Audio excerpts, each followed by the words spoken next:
Have you ever found something that made you question everything you thought you knew about your family? I never expected to discover the truth while cleaning out Grandpa Harold's study at Oakwood Estate, but tucked between the pages of a first edition, Hemingway was a photograph that would unravel my entire world. My name is Emily Parker, and until 3 weeks ago, I was just the overlooked younger daughter struggling to find my place in our family's publishing empire. But that photograph, and what came after, changed everything. Before we jump back in, tell us where you're tuning in from, and if this story touches you, make sure you're subscribed, because tomorrow I've saved something extra special for you. The late afternoon sunlight streamed through the dusty windows of Grandpa Harold's study, casting long shadows across the antique desk where I'd been sorting through his belongings. It had been 6 months since his passing, but none of us had the heart to clear out his private sanctuary until now. Mom had finally insisted we prepare Oakwood Estate for sale, something about moving forward and practical decisions. Need any help with those boxes? My father's voice startled me from the doorway. Richard Parker, ever the efficient businessman, had his sleeves rolled up and reading glasses perched on his nose. I'm good, I answered, already distracted by what I'd found. It was a photograph that had slipped from between the pages of Grandpa's prized first edition Hemingway, one of the treasures of his extensive rare book collection. But something about this photograph seemed off. It showed our family at Silver Lake during the annual 4th of July gathering about 15 years ago. I remembered that day vividly. I'd won the swimming race across the lake, and Grandpa had presented me with his antique fountain pen as a prize, telling me I had the creative spirit to carry on the Parker legacy. But in this photo, I wasn't there. Instead, Victoria stood proudly next to Grandpa, holding the pen, my accomplishment erased. My hands trembled slightly as I flipped the photo over. In Grandpa's meticulous handwriting was a note. The original is in the vault. Remember what matters.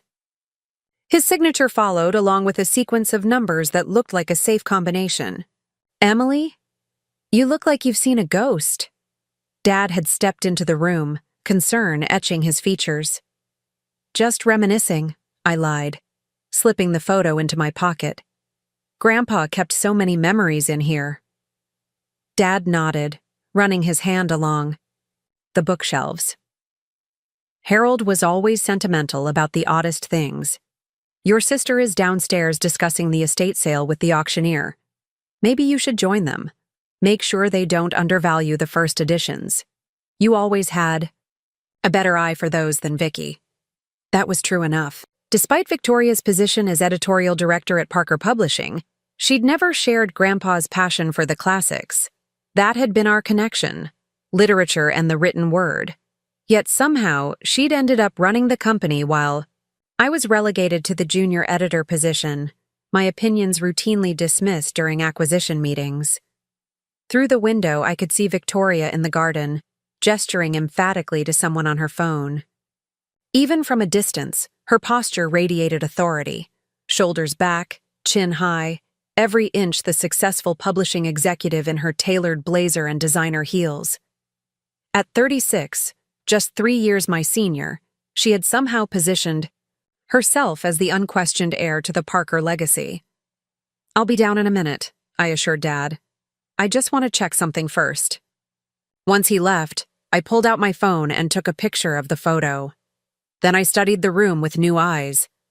Grandpa had always loved puzzles and hidden meanings. The vault, he'd written. Not the company vault. That would be too obvious, and Victoria practically lived in the executive suite these days. No, this had to be something more personal. My eyes drifted to the antique globe in the corner, the one Grandpa would spin whenever he told me stories about the authors he'd met on his travels. The world is full of hidden treasures, Em, he'd say. You just have to know where to look. I walked over to the globe and spun it slowly, remembering how he would always stop it at the same spot, Lake Michigan, where our family story began when his father started printing local newspapers in 1932. On a hunch, I pressed gently on the spot. The globe made a soft clicking sound, and a small compartment opened at its base. Inside lay a small brass key with an ornate handle. Underneath it was a handwritten note in Grandpa's script. The study's hidden treasures belong to those who truly appreciate them. My heart was pounding as I pocketed the key. From downstairs, I could hear Victoria's voice growing louder. "The first editions need to be appraised separately," she was saying. "And the globe in the study, it's a family heirloom, but I doubt it has much market value. We can donate it to the local library." I froze, suddenly understanding. Victoria wanted the globe gone because she suspected something. But what? And why would she, or anyone, have altered a family photograph? "Emily?" Nathan's voice made me jump. I hadn't heard him come up the stairs. Nathan Wilson had been Grandpa's research assistant for years and now worked in the archival department at Parker Publishing. His familiar, kind face was a welcome sight amid my growing confusion. "You okay? You look like you're plotting something," he said with his usual easy smile, but his eyes were concerned. "I'm fine. Just found some interesting things." I hesitated, unsure how much to share. Nathan had always been kind to me, often supporting my editorial suggestions when Victoria dismissed them. But these days, it was hard to know who to trust. "Your sister's on the warpath today," he said in a lower voice. Something about quarterly projections and the anniversary edition being behind schedule. "When isn't she?" I tried to sound casual, but my voice betrayed me. Nathan stepped into the room, closing the door slightly. "Seriously, Em, is everything all right? You've seemed off since the reading of the will." The will. Another point of contention. Grandpa had left the bulk of his estate in a trust to be managed by Victoria, with provisions for the rest of the family. Nothing surprising there. She'd been his right hand at the company for years.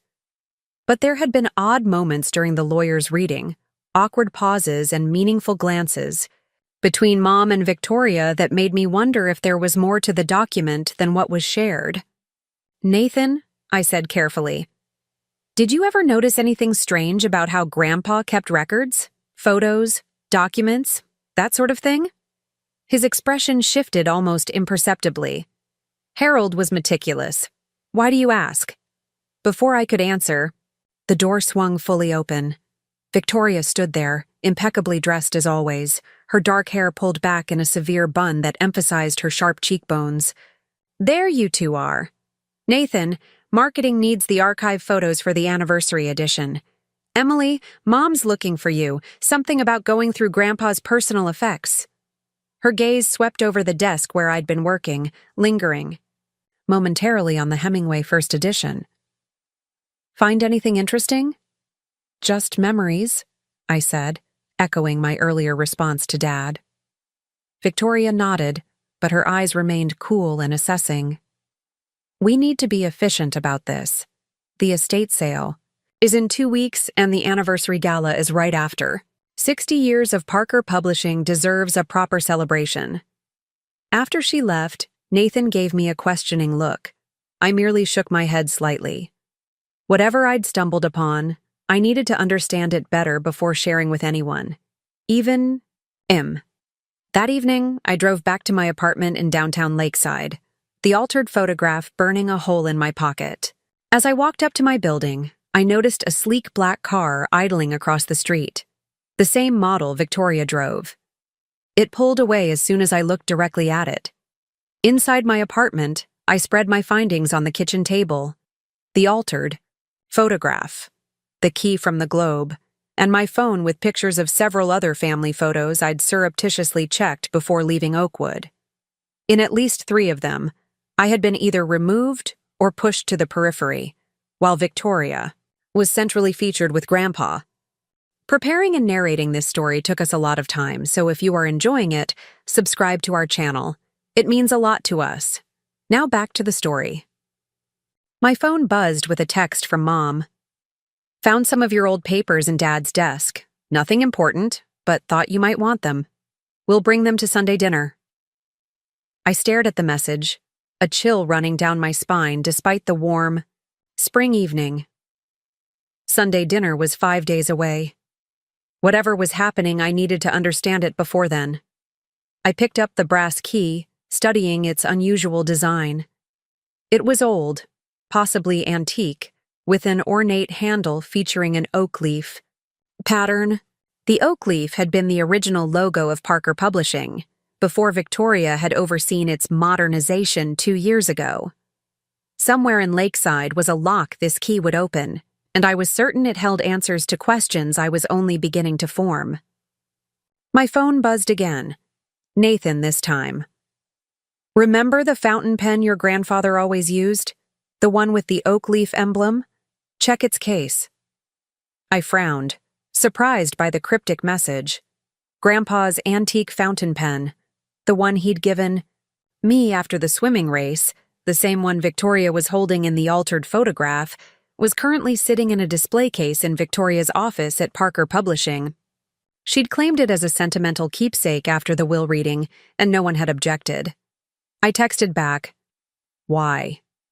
The reply came quickly. "Trust me. Tomorrow, 8 a.m.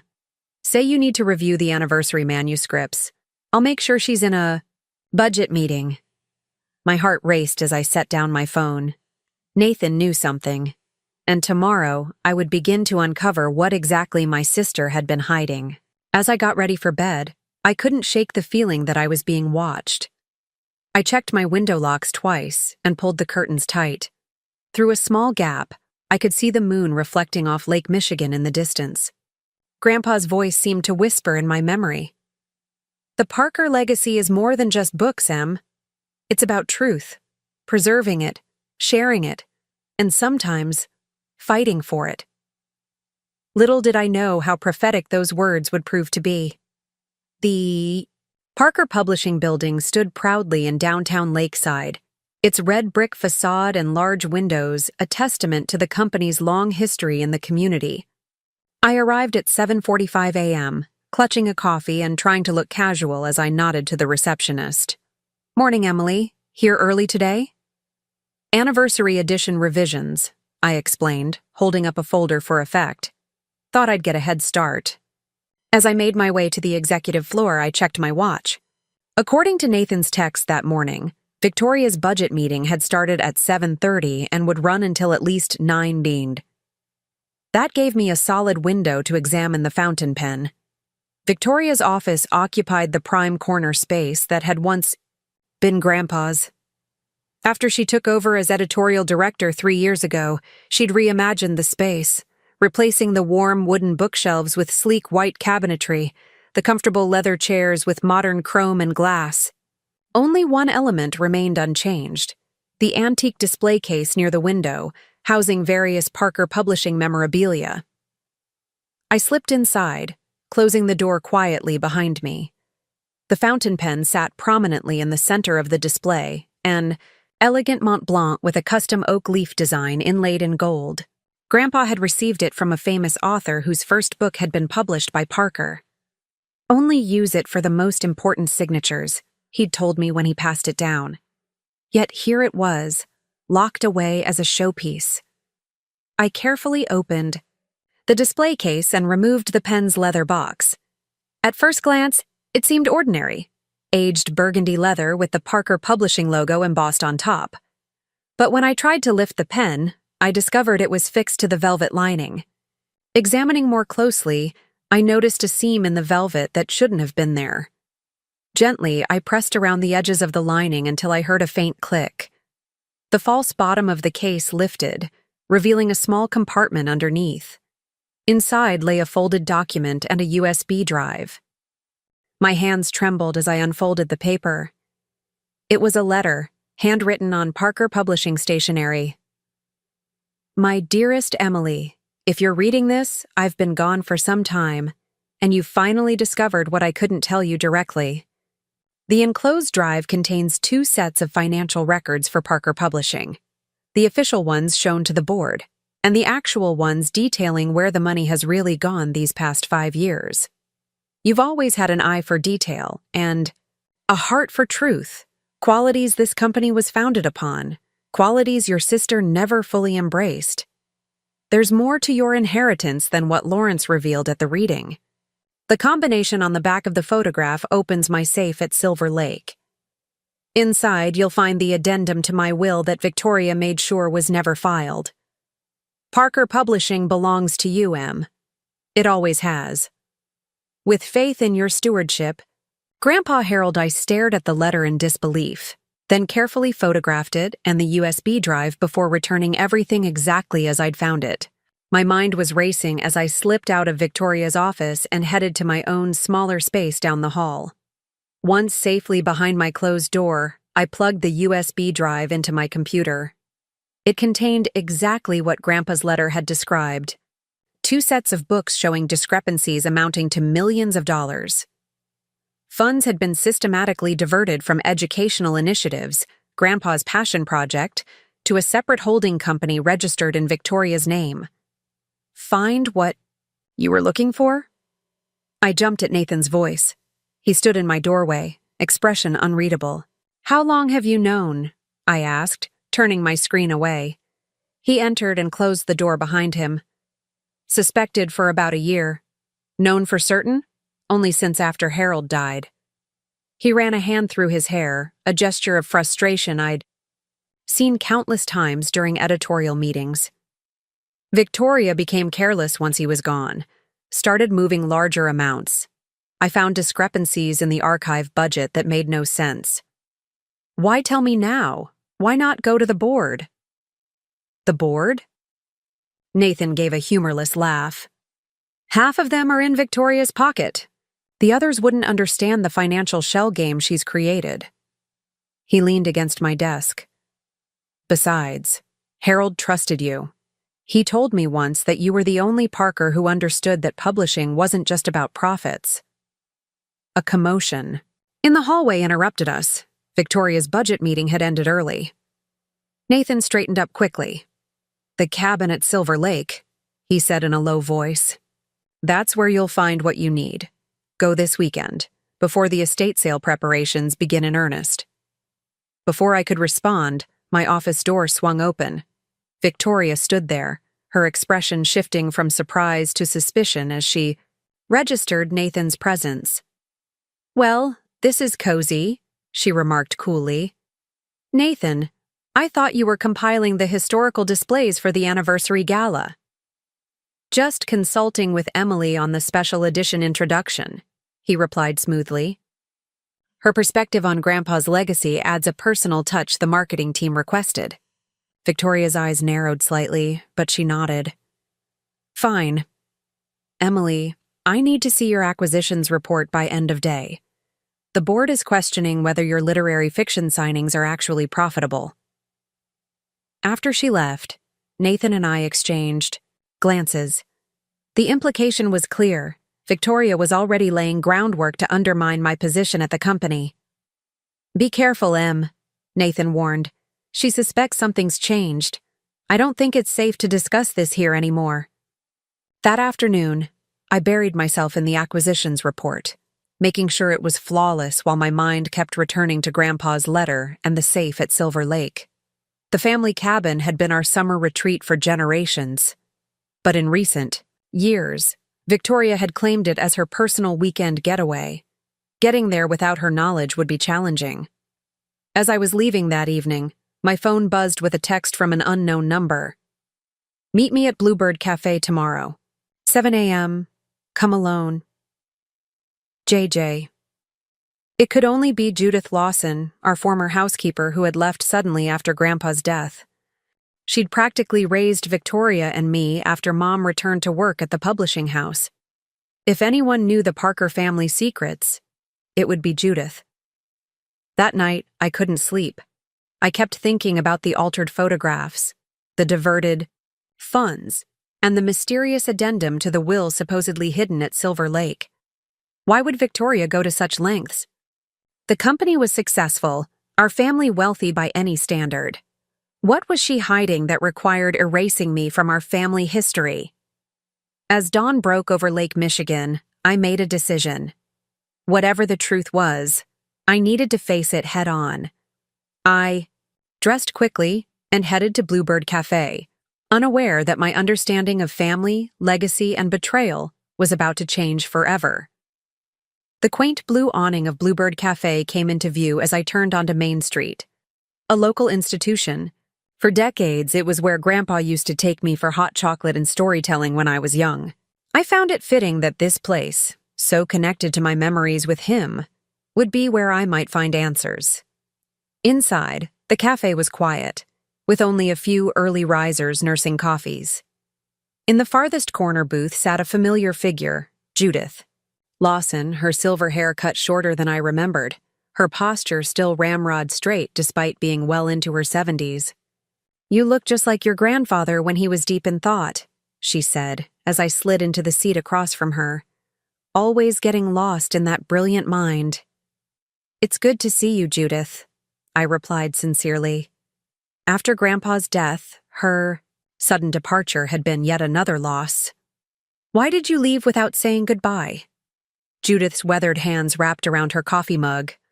"Some goodbyes are too difficult, especially when they come with complications." She reached into her handbag and pulled out a thick manila envelope. "I've been waiting for you to find your way to the truth, Emily. Your grandfather made me promise to help when the time came." "What truth?" I asked, though part of me already suspected.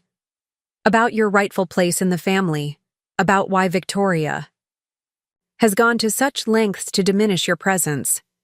She slid the envelope across the table. "These are copies of documents I found while cleaning Harold's study after he died. Victoria caught me and, well, let's just say my retirement was suddenly accelerated." Inside the envelope were more altered photographs, dozens of them showing systematic removal or minimization of my presence at family and company events throughout the years. But more disturbingly, there were copies of original Parker Publishing governance documents with handwritten amendments in what looked like Victoria's handwriting. "She's been altering company records?" I whispered, horrified. "More than that," Judith said grimly. "Look at the last document." It was a DNA test. My hands trembled as I read the results, dated just months before Grandpa died. "I don't understand," I said, though the scientific language was clear enough. "Your grandfather had doubts for years," Judith explained quietly. "Victoria is not Richard Parker's daughter. She was born during your mother's first marriage. Before she met your father." The revelation hit me like a physical blow. That can't be right. Dad always treated us the same.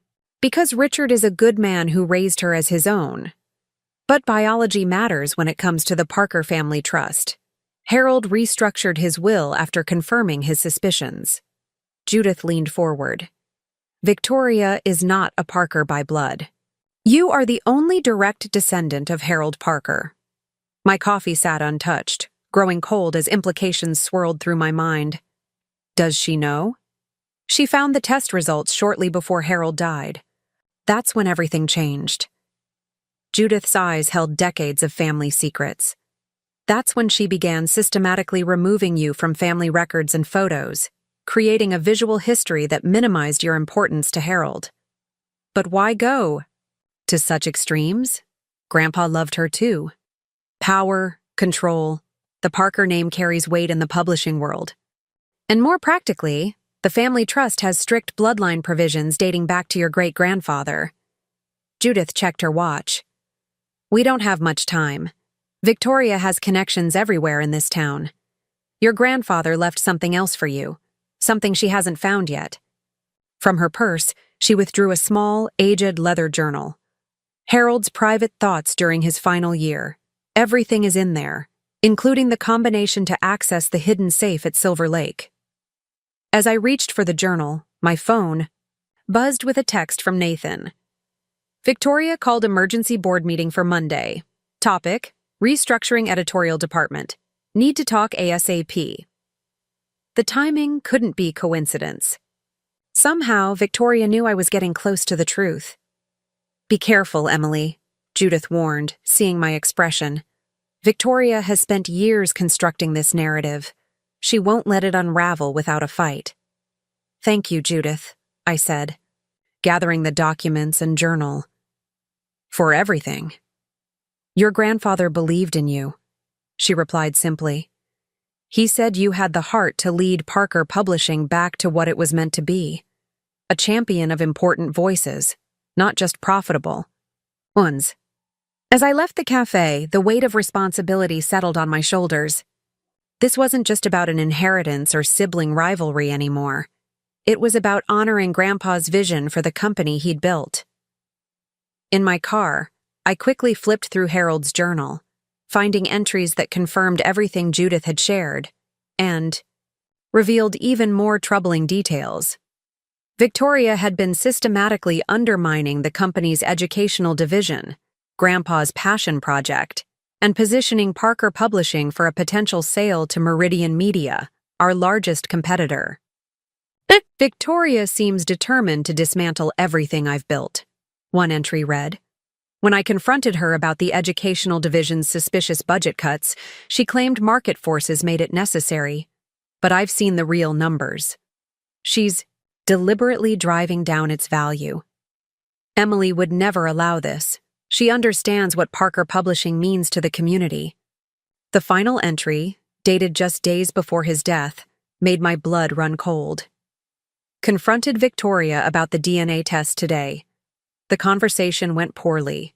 She threatened to contest any attempt to change succession plans. Mentioned she had leverage regarding Richard and Diane that would destroy the family. I've updated the will addendum and hidden it where only Emily will think to look.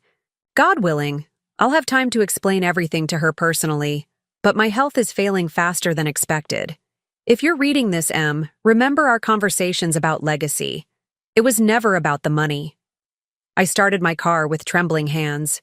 Whatever leverage Victoria thought she had, whatever she was planning with this emergency board meeting, I needed to find that addendum before Monday. Silver Lake Cabin was my next destination, but a quick call to Mom revealed an unwelcome complication. Victoria's at the cabin this weekend, Mom informed me. Working on the anniversary gala presentation, she said. Why do you ask? I manufactured an excuse about needing some old photos for the anniversary edition, then hung up, mind racing. Victoria's presence at Silver Lake was no coincidence. She must suspect the addendum was hidden there. My phone buzzed again. Nathan. Meet me at the old lighthouse. 1 p.m. Important. The lighthouse at Lakeside Point had been our childhood hideout. Victoria's, Nathan's, and mine. Its remote location and abandoned state had made it perfect for secret meetings and teenage confidences. Now, it seemed fitting that we'd return, there to unravel adult conspiracies. Nathan was already waiting when I arrived, pacing along the rocky shoreline. His usually calm demeanor was visibly shaken. It's worse than we thought, he said without preamble. The board meeting isn't just about restructuring. Victoria's proposing a complete sale to Meridian Media. They've offered an astronomical amount, contingent, on her staying on as CEO of the merged company. She can't do that without family approval, I protested. She can if she has controlling interest, Nathan countered. And according to the documents being prepared for Monday's meeting, she does. How? That's where it gets murky. There's reference to a family agreement signed last year, but I couldn't access the details. He ran a hand through his wind-tousled hair. If this goes through, Parker Publishing effectively ceases to exist. Meridian will absorb the profitable divisions and discard the rest, including educational. I showed him Judith's envelope and Grandpa's journal. As he read, his expression darkened. We need to get to that safe at Silver Lake, he said finally. Victoria's there now. Then we create a diversion. Nathan's eyes held determination I hadn't seen before. The company anniversary party planning meeting is tonight at Oakwood. All board members are expected to attend, including Victoria. You think she'll leave the cabin for that?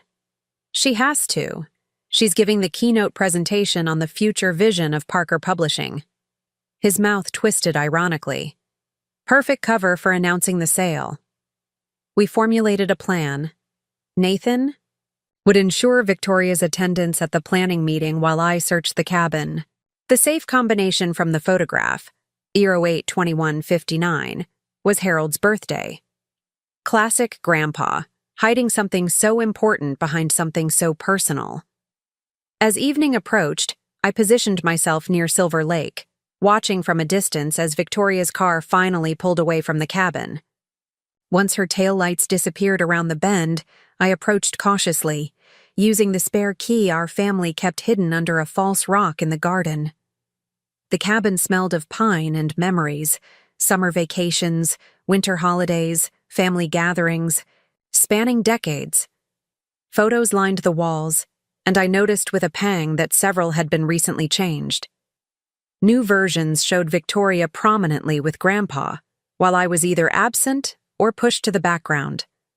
Focus, Emily. The safe. Grandpa's study in the cabin was smaller than the one at Oakwood, but no less personal. Books lined the walls, and his old fishing hat still hung on a hook by the window overlooking the lake. But where would he hide a safe? I ran my fingers along the wood paneling, thinking of the countless times I'd watched him in this room.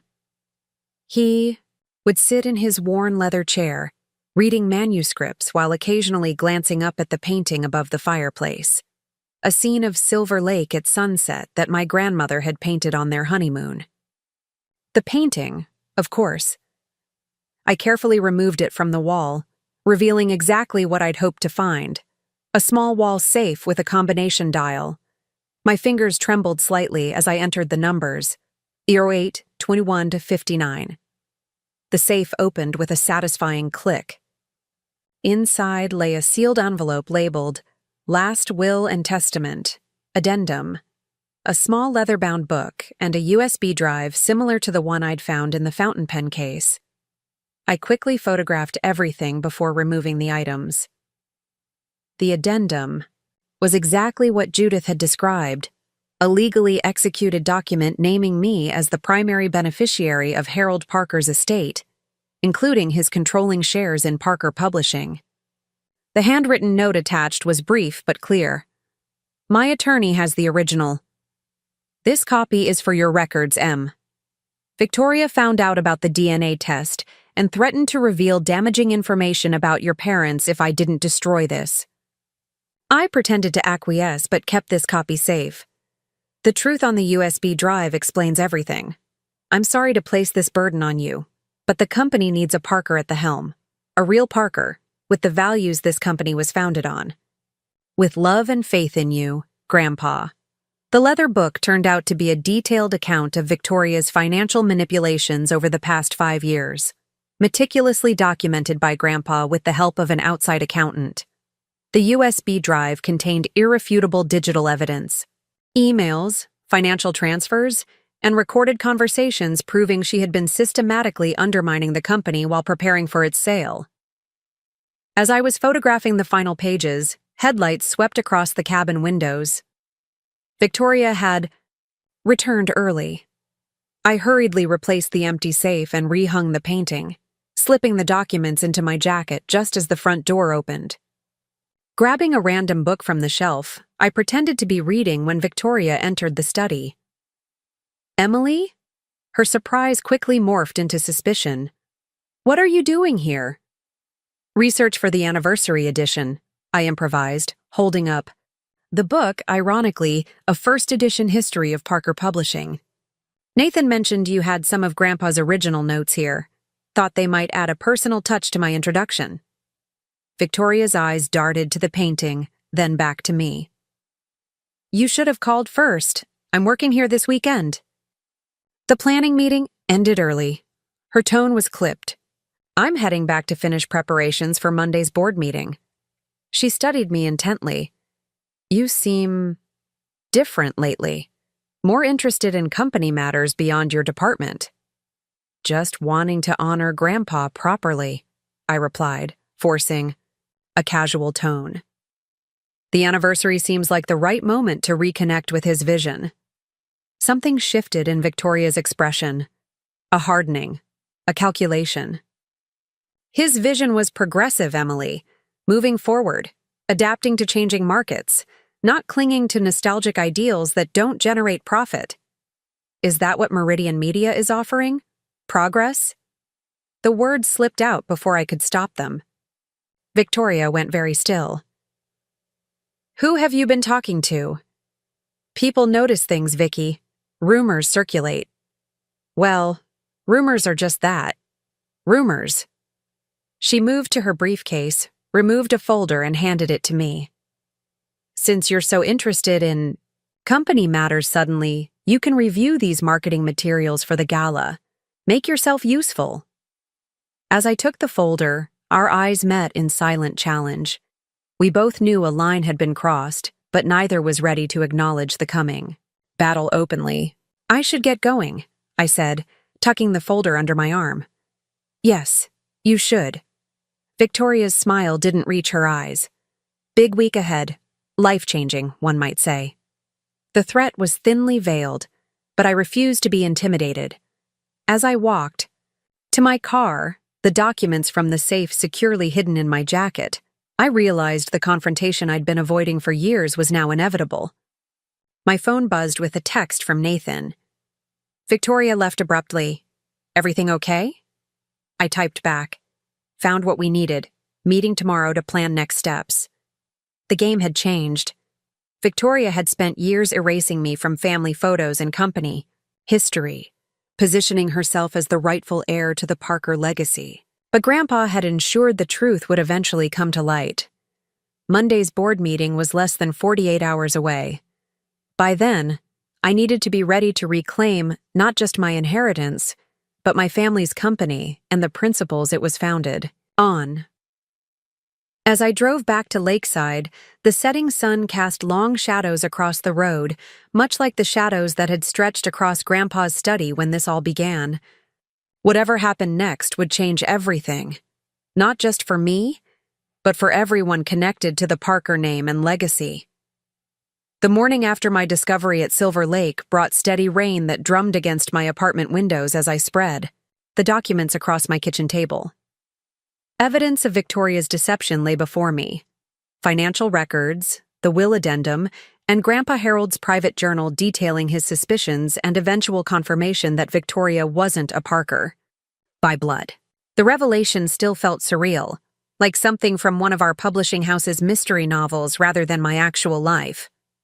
My phone buzzed with a text from Nathan. Coffee, usual spot in 30 minutes? I gathered the documents into a folder, tucking it securely into my messenger bag before heading out. The Bluebird Cafe was busier than usual on Sunday morning, locals seeking refuge from the rain. Nathan had claimed our regular corner booth, 2 steaming mugs already on the table. You look like you haven't slept, he commented as I slid into the seat across from him. That obvious? I attempted a smile, but exhaustion pulled at the edges. I spent the night going through everything from the safe. I slid Grandpa's journal across the table, open to one of the most revealing entries. Nathan read silently, his expression darkening. This confirms what I've suspected about the educational division, he said finally. Victoria's been deliberately tanking its performance metrics to justify selling it off. Harold knew. He knew a lot more than that. I lowered my voice despite the cafe's ambient noise. Victoria isn't a Parker by blood. That's why she's been so desperate to secure her position. She's not technically eligible to inherit under the terms of the family trust. Nathan's coffee paused halfway to his lips. Wow. That explains the altered photos. She's been constructing a narrative, where her relationship with Harold was stronger than yours. And it goes beyond that. Look at these. I showed him photocopies of several company documents where subtle changes had been made. My name removed from project credits, Victoria's role expanded in meeting minutes, the gradual minimization of my contributions to the company over years. This is methodical, Nathan murmured, flipping through the pages. Almost pathological. The board meeting is tomorrow, I said, reclaiming the documents. Victoria is planning to announce the sale to Meridian Media. Once that happens, it'll be nearly impossible to undo. What's your plan? I hesitated. The question had kept me awake most of the night. The evidence I'd gathered was compelling, but presenting it meant potentially destroying not just Victoria's career, but her entire identity. Despite everything, she was still the sister I'd grown up with, the girl who had taught me to ride a bike and defended me from bullies in elementary school. I need to confront her first, I decided. Give her a chance to withdraw the proposal before I'm forced to reveal everything.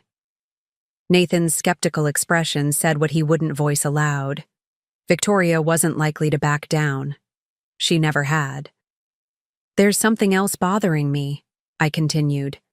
Grandpa's journal mentions Victoria having leverage against my parents, something significant enough that he felt threatened by it.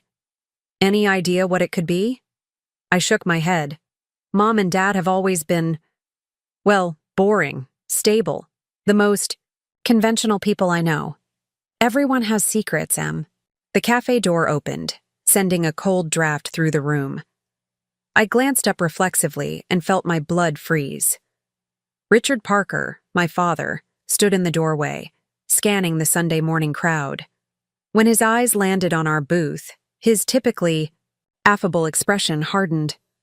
He's here for the farmer's market, I said quietly. Mom mentioned they were going this morning. Nathan followed my gaze. Should we invite him over? Before I could answer, Dad was already approaching our table, his raincoat dripping onto the worn wooden floor. Emily? Nathan? He nodded curtly. Diane mentioned she saw your car here. I thought I might catch you. Join us? Nathan offered, already sliding over to make room. Dad remained standing, his eyes fixed on my bag where the folder of documents was partially visible. Actually, I was hoping to speak with Emily. Alone. The walk to the lakefront park was silent despite the rain having eased to a fine mist. Dad moved with purpose, his shoulders tense under his raincoat. We found shelter beneath a gazebo overlooking the slate-gray water, deserted on this dreary morning. Victoria called me last night, he began without preamble. She said you were at the cabin going through Harold's things. I weighed my response carefully. I was researching for the anniversary edition. Emily. His voice carried a warning tone I rarely heard. Don't insult my intelligence. You were looking for the safe. The directness startled me. You knew about it? Of course I knew. I've been managing Parker Publishing's finances for 30 years. He turned to face me fully. What I want to know is why you're suddenly so interested in company matters you've largely ignored until now. The accusation stung. That's not fair. I've dedicated my career to our books. To the creative side, yes. Never to the business operations that keep those books financially viable. He sighed, some of the tension leaving his shoulders. Victoria says you've been acting strangely. Asking questions, working with Nathan to access company records. Shouldn't company records be accessible to a Parker? I challenged. Dad's gaze was penetrating. Is this about your position? Because if you're unhappy being a senior editor, this is about Victoria selling our family's company to Meridian Media without proper authorization. The words burst out before I could temper them. This is about her systematically undermining Grandpa's vision for years while positioning herself as his chosen successor. Dad's face paled slightly. Who told you about Meridian? Does it matter? The board votes tomorrow on a proposal that would effectively end Parker Publishing as an independent entity. The proposal has merit, Emily. The publishing industry is changing. Consolidation. Is that what she told you to say? I interrupted, frustration building. Have you even seen the actual proposal? Or the financial reports she's been doctoring for years? He fell silent, studying me with an expression I couldn't read. You sound exactly like Harold in his final months, convinced of conspiracies, fixated on protecting a legacy that may not be sustainable in today's market. It's not a conspiracy. If I have proof. I gestured to my bag. I have the amended will, Dad, the one that names me as the primary beneficiary. I have Grandpa's journal detailing Victoria's manipulation of company financials, and I have the DNA test results. The color drained completely from his face at those last words. He lowered himself onto a bench, suddenly looking every one of his 63 years. "She told you," he said quietly. "Grandpa did, through his records. Victoria isn't your biological daughter. She's from Mom's first marriage." I sat beside him, modulating my tone. "Why didn't you ever tell us?" Dad stared out at the lake, his expression distant. "It was never relevant. I love Victoria as my own. Always have, from the moment Diane and I married. She was only 3. But the family trust—" "Yes, the damned trust." Bitterness edged his voice. "Harold's father insisted on those bloodline provisions. Archaic and unnecessary, but legally binding.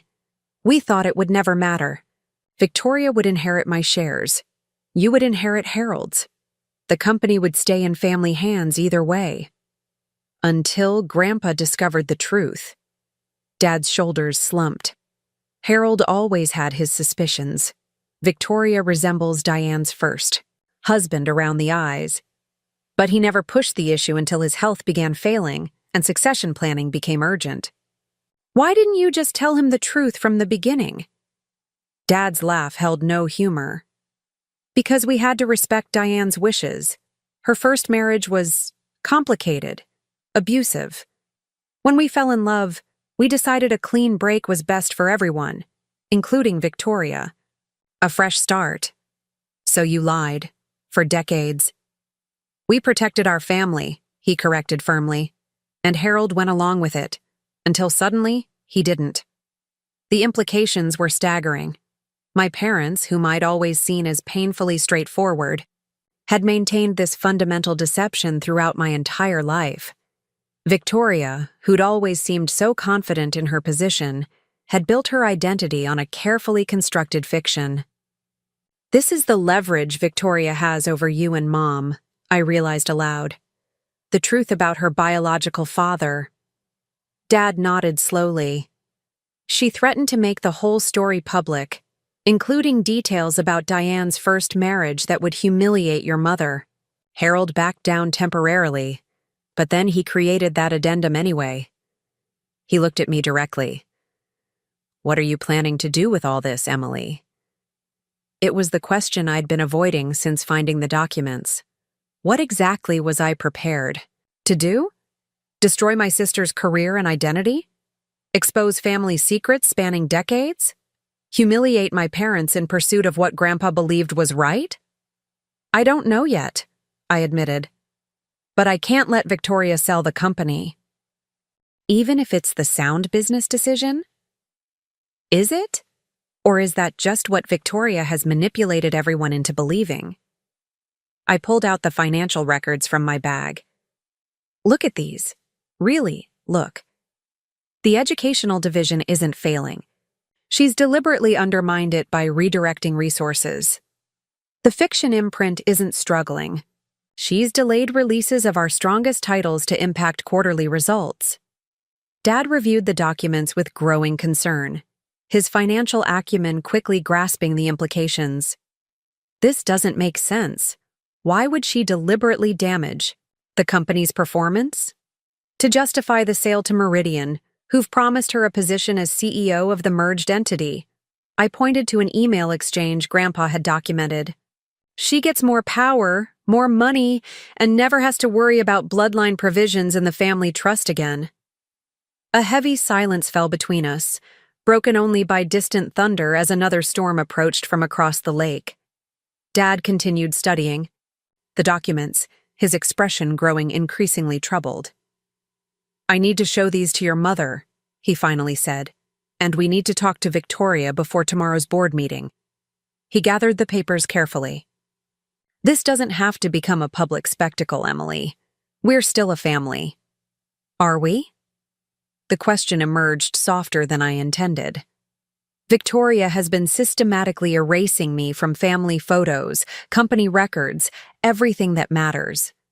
What kind of family does that? Dad's expression softened. One where someone is very frightened of losing their place. As he stood to leave, raindrops began pattering against the gazebo roof again.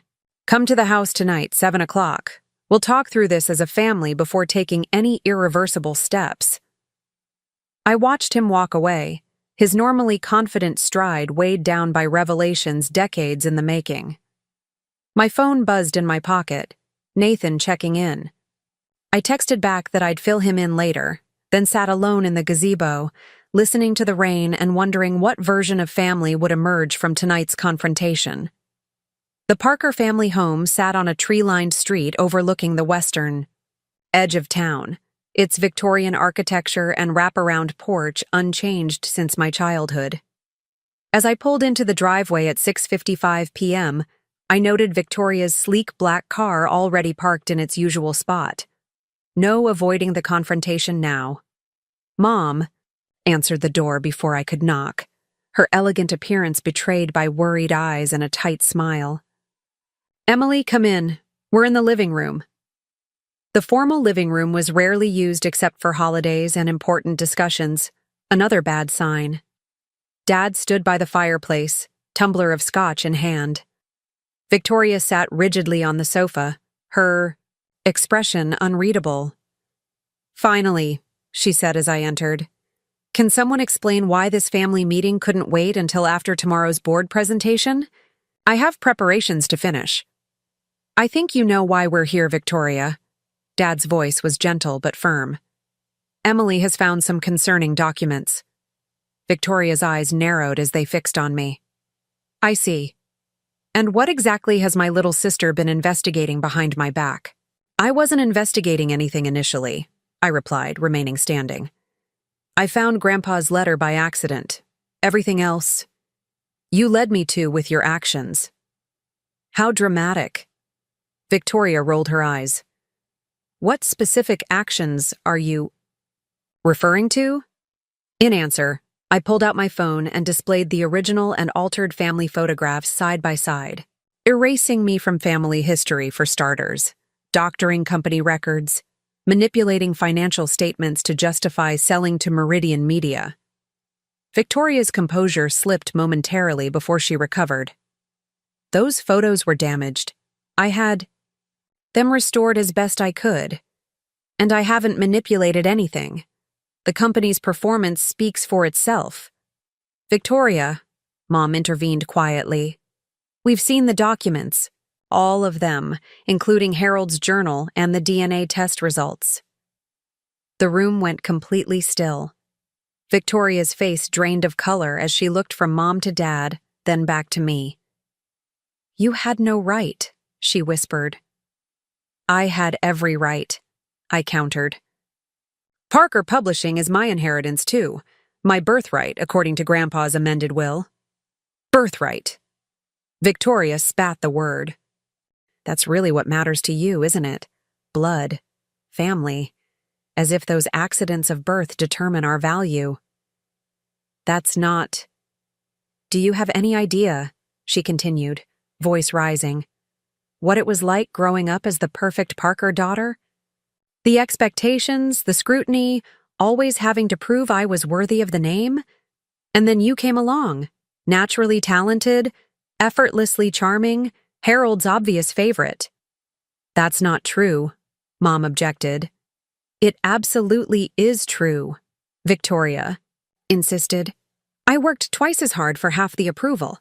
I gave my life to this company, while Emily got to explore her creative potential with no consequences, no pressure to perform. That's your perception, I said quietly. It wasn't my reality. Your reality?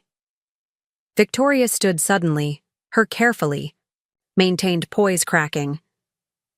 Your reality was being born a real Parker, never having to question your place or worth. Do you know when I found out the truth? 5 years ago, by accident. I overheard Mom and Dad arguing about the trust provisions. 33 years old before I discovered my entire identity was a convenient fiction. The raw pain in her voice silenced us all. Mom moved to touch her arm, but Victoria pulled away. The worst part? Nothing changed. You all kept pretending, letting me believe I had a future at the company. Meanwhile, Harold was secretly rewriting his will, planning to hand everything to Emily because she had the correct DNA. It wasn't about DNA, Dad insisted. It was about your actions, the financial manipulations, the undermining of company divisions. I did what was necessary. Victoria's voice cracked. The market is changing. Educational publishing is a dinosaur. Harold refused to see it, clinging to outdated models because of sentimentality. So you decided to sell us out to Meridian? I challenged, without even a transparent discussion of alternatives. Victoria's laugh was hollow. Meridian offered the only viable path forward, one where I could protect what matters about Parker Publishing while shedding what doesn't work anymore. A path where my position wouldn't depend on whose biological daughter I am. The pieces finally clicked into place. Victoria's desperation, her systematic erasure of my presence, the financial manipulations, all stemmed from a profound insecurity about her place in the family and company. Finding out she wasn't a Parker by blood had shattered her identity, and every action since had been an attempt to secure what she felt she was about to lose. The board meeting is tomorrow, I said, softening my tone. What are you planning to tell them? The truth. Victoria lifted her chin. That Parker Publishing needs this merger to survive in a changing market. That's not the full truth, and you know it, Dad interjected. The company is financially sound. The supposed weaknesses you've been reporting were engineered. It doesn't matter. Victoria gathered her composure. The board trusts me. They've seen the projections, the market, analyses. The vote will pass. Unless I present Grandpa's amended will and journal, I said quietly. Unless I show them evidence of financial manipulation. Victoria went very still. You wouldn't dare. I don't want to, I admitted. Despite everything, you're my sister. But I can't let you sell Grandpa's legacy based on lies. Girls, please. Mom intervened. There has to be a solution that doesn't destroy everything we've built, as a family and as a company. Victoria turned to her, eyes blazing. Why didn't you tell me the truth? All those years, watching me strive to be the perfect Parker, knowing I never could be by blood. Why maintain the lie? Mom's composure cracked, tears forming in her eyes. To protect you. Your biological father was... He would have what? Victoria demanded. Dad stepped forward. He was abusive, Victoria. Dangerous. When we married, we agreed a clean break was safest for everyone, especially you. We wanted you to have a normal childhood, free from that connection. So you decided my entire identity should be based on a lie. Victoria's voice was ice. And now that lie is being used to take away the one thing I've earned on my own merits, my position at Parker Publishing. An uncomfortable silence settled over the room. The decades of deception, however well-intentioned, had created this tangled web of hurt and betrayal. No one was entirely innocent. No one was entirely guilty. It doesn't have to be this way, I finally said. We can stop the Meridian deal, restructure the company leadership. Under your control naturally, Victoria cut in bitterly. Not necessarily. The idea formed as I spoke it. We could share leadership, your business acumen, my editorial vision, the way Grandpa originally intended Parker Publishing to be run by his grandchildren. Victoria stared at me with suspicion. And the board would accept this arrangement. Why? Because the alternative is a public airing of everything. The amended will, the financial inconsistencies, the family secrets. No one wins in that scenario. I held her gaze. We're offering a third option. We? Victoria raised an eyebrow. I glanced at our parents. All of us. A family solution to a family problem. Dad nodded slowly. It could work. Complementary skill sets, shared authority. The board would see the stability in it. Victoria remained silent, her internal calculation almost visible behind her eyes. Finally, she asked, "And the trust provisions? The inheritance?" "We consult with the family attorneys," Mom suggested. "Find a legal framework that acknowledges both of you fairly, bloodline provisions notwithstanding." "Why would you agree to this?" Victoria directed the question at me. "You have all the leverage. Grandpa clearly wanted you to take control." The question gave me pause.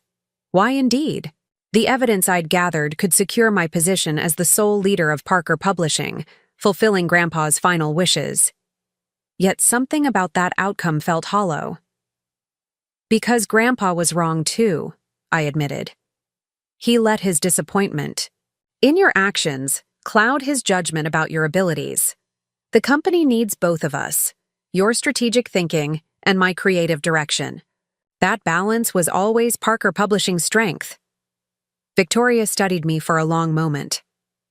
"And if I refuse?" "Then I present everything at tomorrow's board meeting," I replied simply. "The decision becomes theirs."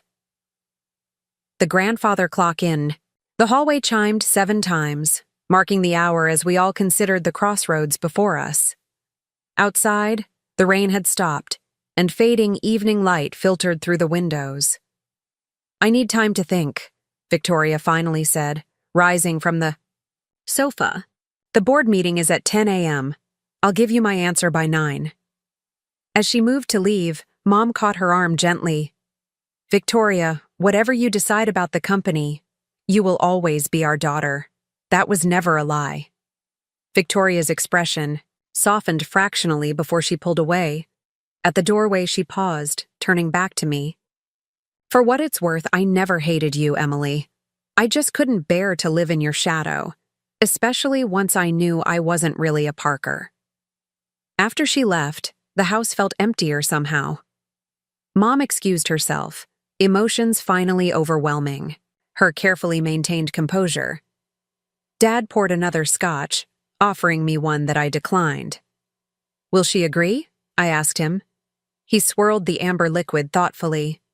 "Victoria has always been pragmatic. Given the alternatives, a shared leadership role is her best option. And if she doesn't see it that way, then you do what you must tomorrow." He set down his glass untouched. "But remember that companies can be rebuilt. Families once broken are much harder to repair." I drove home through quiet streets, the weight of responsibility heavy on my shoulders. The documents that could secure my inheritance, my birthright as I'd called it, sat in my bag like a loaded weapon. Using them would ensure my control of Parker Publishing, fulfilling Grandpa's wishes. But at what cost to the family I'd grown up with, the sister I'd shared everything with for decades? My phone buzzed with a text from Nathan. "Status update?" I typed back, "Complicated. Family meeting happened. Victoria considering compromise." His response came quickly. "Can you trust her?" Could I? Victoria had systematically erased me from family photos, manipulated company records, and planned to sell our heritage to competitors. Yet her pain tonight had been real. The agony of discovering her identity was built on a fiction, that her place in the family she'd tried so desperately to please was fundamentally different from what she'd believed. I didn't answer Nathan's text. Instead, I pulled into my apartment complex parking lot and sat in silence, watching the last light fade from the sky. Tomorrow would determine not just the future of Parker Publishing, but the shape of our family, for generations to come. The choice between inheritance and reconciliation lay before me, with no clear path forward. As midnight approached, my phone lit up with an email notification. The sender, Victoria Parker. The subject line, board meeting. Materials, confidential. With trembling fingers, I opened the attachment, a revised proposal for tomorrow's board meeting. Instead of the Meridian media sale, it outlined a new leadership structure for Parker Publishing. Victoria as CEO, me as Chief Creative Officer, with equal voting rights on the board. The brief message read simply, "We're still sisters. That has to count for something." review and respond by morning. I read the proposal 3 times, looking for hidden traps or veiled threats. Finding none, I typed back a single word. Agreed. For the first time in weeks, I slept without dreaming of betrayal or inheritance. Whatever tomorrow brought, we would face it as a family. Complicated, flawed, but still connected by bonds stronger than blood or business could fully explain. Dawn broke with unusual clarity over Lakeside, the storms of the previous days giving way to crisp blue skies. I stood at my apartment window, coffee in hand, watching early morning light glint off Lake Michigan in the distance. The serenity of the view belied the tension coiling through me. In 3 hours, the Parker Publishing Board would convene, and despite Victoria's midnight olive branch, I couldn't shake the feeling that our fragile truce remained just that, fragile. My phone chimed with a text from Nathan. Meeting you in the lobby at 9:15, bringing the market projections you requested. I'd spent the early morning hours researching alternatives to Victoria's leadership proposal, wanting to enter the boardroom armed with options. While I'd agreed to her power-sharing arrangement, experience had taught me to prepare for contingencies where Victoria was concerned.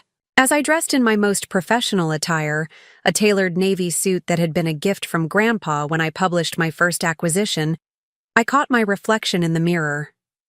There was something different in my eyes now, a certainty that hadn't been there before. Whatever happened today, I was no longer the overlooked younger daughter.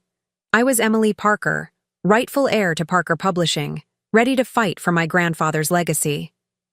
Nathan was waiting as promised when I reached the lobby of my building, 2 coffee cups and a leather portfolio in hand. His usual casual attire had been replaced by a sharp charcoal suit. "You look ready for battle," he commented, handing me the extra coffee. "Is that what this is?" I accepted the cup with a grateful nod. "What else would you call a showdown with your sister over control of a multi-million-dollar publishing house?" His attempt at lightness didn't quite mask his concern. "Are you sure about this compromise? After everything she's done?" I sipped the coffee, buying time to formulate an answer I wasn't entirely sure of myself. "It's the solution with the least collateral damage. To your family, maybe. But what about the company? The employees who've watched Victoria systematically dismantle departments and undermine projects for years?" He held my gaze. "Sometimes clean breaks are necessary for healing to begin." The irony wasn't lost on me. The same justification my parents had used decades ago for concealing Victoria's parentage was now being offered for a different kind of deception. "Let's see how this plays out," I said finally. "I'm not surrendering, I'm strategizing. Victoria responded to my leverage with a compromise. That's progress." Nathan didn't look convinced, but he nodded, opening the car door for me. The drive to Parker Publishing headquarters passed in contemplative silence, each of us lost in our thoughts about what the day might bring. The company's red brick building stood proud against the blue sky, morning sunlight warming its facade. Employees streamed through the main entrance, most unaware of the power struggle about to unfold on the executive floor. I spotted Victoria's car already in her reserved parking space. "She's here early," Nathan noted. "She probably never left," I replied. Victoria was known for working through the night before important presentations. The receptionist greeted us with her usual warmth, though her eyes lingered curiously on my formal attire. As a senior editor, my typical workday rarely required more than business casual. "Good morning, Ms. Parker. Mr. Wilson, the board is gathering in the main conference room on 10. In the elevator, I checked my phone one last time. No additional messages from Victoria, just a brief text from Dad. "We'll be there. Stay calm." The executive floor hummed with anticipation. Administrative assistants moved with purpose, carrying folders and tablets, while junior executives clustered in hushed conversations that fell silent as I passed. News of my attendance at this normally closed-door meeting had clearly circulated. Outside the conference room, Victoria's assistant, Lindsay, intercepted us with practiced efficiency. Ms. Parker, Ms. Victoria asked me to provide you with the final agenda and presentation materials. She handed me a sleek folder embossed with the Parker Publishing logo. The board is already seated. You're expected to enter together with Ms.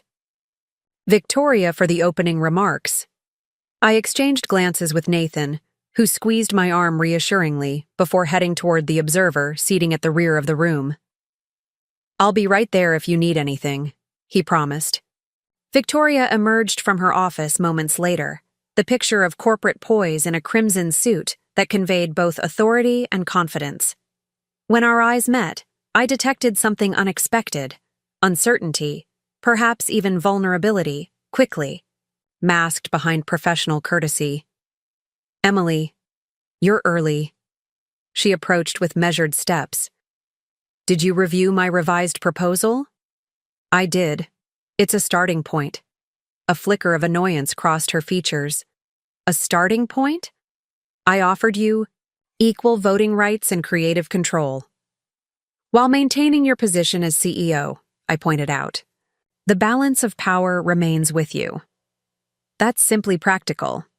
I've been running the company for 3 years. And planning to sell it for at least 2 of those, apparently. Victoria glanced around, lowering her voice. Can we not do this? Here? The board is waiting. I nodded, restraining further comment. This wasn't the place for a sisterly showdown. The conference room doors loomed before us, solid oak panels that had witnessed generations of Parker business decisions. Ready? Victoria asked, her hand on the door handle. As I'll ever be. The Parker Publishing Board of Directors, 8, men and women representing decades of publishing experience, turned toward us as we entered. My parents sat at the far end, Dad's expression carefully neutral while Mom's eyes betrayed her anxiety. The chairman, Walter Bennett, a contemporary of Grandpa's who had served on the board since before I was born, rose to greet us. Victoria, Emily, thank you for joining us. His formal tone suggested he'd been briefed on the unusual circumstances. We understand there's been a significant development regarding the company's future direction. Victoria moved smoothly to the head of the table. Yes, Walter. If I may, I'd like to begin with a brief presentation that addresses both the previously circulated proposal and some recent adjustments. The next 20 minutes unfolded with practiced precision as Victoria guided the board through market analyses, competitive positioning, and financial projections. To my surprise, the numbers she presented were accurate. Not the manipulated versions I'd discovered in Grandpa's records, but honest assessments of the company's standing. Her performance was masterful, acknowledging challenges while emphasizing strengths, painting Parker. Publishing as a respected industry player facing evolutionary, not existential, threats. Which brings me to our path forward, she concluded, advancing to her final slide. After careful consideration and family discussion, I am withdrawing the Meridian Media acquisition proposal. A murmur of surprise rippled through the room. Several board members exchanged glances, while Walter leaned forward with interest. Instead, Victoria continued, gesturing for me to join her at the front. Emily and I are proposing a restructured leadership model that leverages both our strengths. I would continue as Chief Executive Officer, focusing on business operations and strategic partnerships, while Emily would assume the newly created role of Chief Creative Officer, overseeing all editorial functions with expanded authority over acquisition strategies and content development. As she outlined the details of our power-sharing arrangement, I studied the board members' reactions. Most seemed cautiously receptive, though Martin Reynolds, who had been a vocal supporter of the Meridian deal, appeared skeptical. This is quite a reversal, Victoria, he noted when she finished. Just last week, you were adamant that consolidation was essential for survival in the current market. Victoria didn't flinch.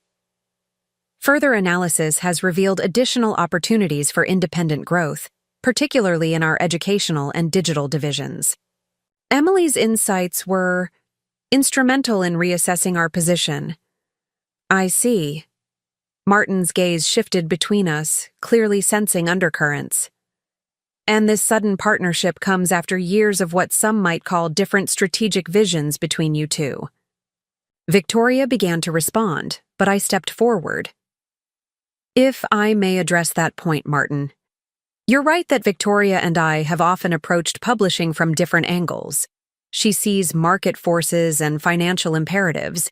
I see creative opportunities and cultural impact.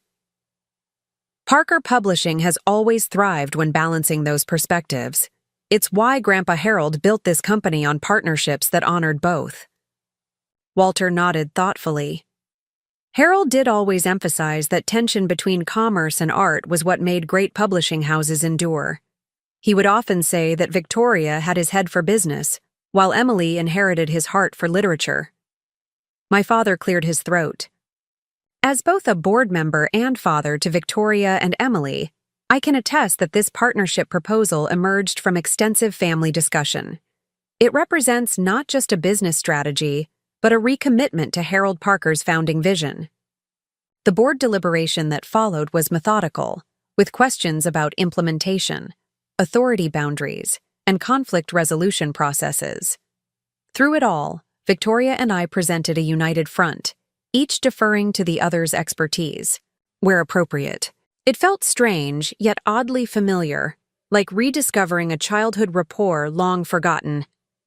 As the discussion neared its conclusion, Walter addressed us directly. Before we move to a vote, I must ask, is there anything else the board should know about this proposal or the circumstances leading to it? The moment of truth had arrived. Victoria tensed beside me, her breath catching slightly. The amended will, the financial manipulations, the altered photographs, all the evidence I'd gathered waited in my briefcase, ready to be revealed if necessary. Our gazes met briefly, decades of sibling complexity passing between us in that silent exchange. Nothing material to the decision before us today, I said finally. The board has all the relevant information needed to evaluate our leadership proposal. Relief flickered across Victoria's features, quickly masked by professional composure. Walter studied us both for a long moment, his decades of experience perhaps sensing the undercurrents we weren't verbalizing. Very well, let's proceed to a vote. The board approved our joint leadership proposal 7-1, with only Martin Reynolds dissenting. As congratulations were offered and next steps discussed, I caught Nathan's expression from the back of the room, a mixture of surprise and concern that I'd chosen compromise over confrontation. I gave him a slight nod, hoping to convey that this wasn't surrender but strategic patience. After the meeting adjourned, Victoria surprised me by suggesting we share the news with the executive team immediately. We should present this as a positive evolution, not a response to crisis, she explained as we walked toward the large conference room where department heads waited. Agreed. Stability will be key, especially for the departments that feared elimination under the Meridian deal. Victoria slowed her pace, allowing some distance between us and nearby staff. About those departments, particularly educational publishing, I may have been short-sighted in my assessment of their long-term value. Coming from Victoria, this qualified as a dramatic admission of error. Meaning? Meaning your proposal to revitalize rather than reduce that division deserves serious consideration. She stopped completely, turning to face me. Emily, what happened in there? You could have exposed everything. The altered records, the will addendum. You had the ammunition to take full control. And destroy our family in the process, I replied. Some victories aren't worth the cost. That's not how I would have handled it. The admission seemed difficult for her. I know. That's why Grandpa worried about your leadership. Not because you lack ability, but because you sometimes forget that Parker Publishing was built to be more than just a profitable business. Victoria's expression hardened momentarily before softening into something more contemplative. Perhaps it's good the company will have both perspectives now. She hesitated, then added, For what it's worth, I am withdrawing from the Meridian. Negotiations completely. No backdoor dealings, no hidden arrangements. I appreciate that. I studied my sister, seeing beneath her polished exterior to the vulnerability she rarely showed. This partnership will only work with complete transparency going forward. Understood. She straightened her shoulders, CEO persona sliding back into place. Shall we introduce the new leadership structure to the team? The executive presentation went smoothly, though news of the abrupt strategic reversal clearly surprised many department heads. Questions focused primarily on practical matters, reporting structures, approval processes, priority projects. Through it all, Victoria deferred to me on creative matters with a respect I hadn't experienced from her in years. As the meeting concluded, Nathan approached, congratulating us both with professional courtesy, though his eyes still held questions for me.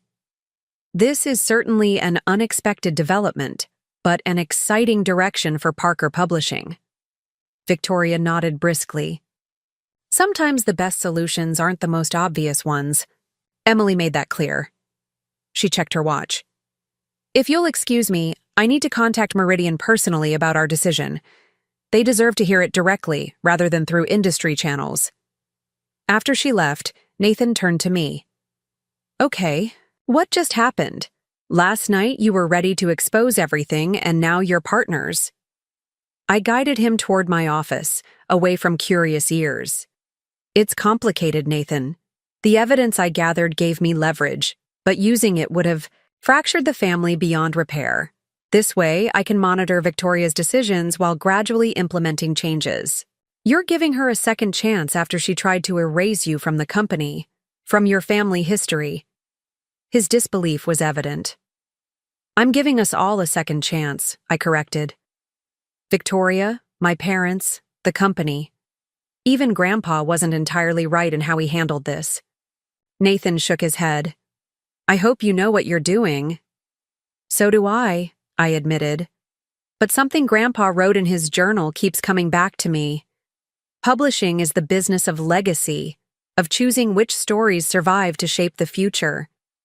Maybe this is about choosing which version of our family story survives. Just be careful. People rarely change fundamentally. Maybe not. But their choices can evolve when given the right incentives. I smiled faintly. Besides, I still have all the evidence safely stored. Trust but verify, as Grandpa would say. The rest of the day passed in a whirlwind of meetings, calls, and emails as news of the leadership changes rippled through the company. By late afternoon, I found myself alone in my office for the first time, attempting to process the day's events. My new position would be announced formally tomorrow, with an office relocation to the executive floor already in progress. A soft knock interrupted my thoughts. Mom stood in the doorway, her elegant appearance belying the emotional exhaustion in her eyes. May I come in? She asked quietly. I nodded, clearing space among the scattered papers on my visitor's chair. Mom sat gracefully, studying me with a mixture of pride and trepidation. You handled yourself beautifully today, she began. Your grandfather would have been proud. Would he? I effectively ignored his explicit wishes about company succession. Mom smiled faintly. Harold wasn't always right, especially near the end. He saw things in black and white when they were much more complicated. Like Victoria's parentage? The question emerged more sharply than I'd intended. Mom flinched slightly but didn't avoid my gaze. Yes, like that. She sighed, smoothing an invisible wrinkle from her skirt. I've been thinking about what you said last night, about basing our family on a lie. You weren't entirely wrong. I wasn't trying to judge your choices, Mom. I can't imagine how difficult that situation must have been. The difficult part wasn't leaving my first husband or starting over with Richard. Her voice softened with memory. The difficult part was watching Victoria grow up desperately trying to be the perfect Parker, knowing she sensed on some level that she had to earn her place in a way you never did. The observation struck uncomfortably close to Victoria's accusations the previous night. Is that why you never corrected Grandpa's favoritism toward me? Harold wasn't playing favorites. He was recognizing a kindred spirit. Mom reached over to take my hand. You and he shared something Victoria and I never quite grasped. That almost spiritual connection to literature, to words and their power. Victoria felt excluded from that bond. Yes, and we should have addressed it more directly. Mom squeezed my hand. Instead, we all fell into comfortable patterns. Harold mentoring you, Richard guiding Victoria toward business leadership, me trying to balance everyone's needs from the middle. The insight into our family dynamics made pieces click into place.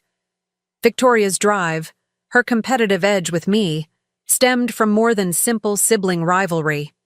It was a lifetime of trying to secure her place in a family where she sensed, perhaps, unconsciously, that her position was somehow different.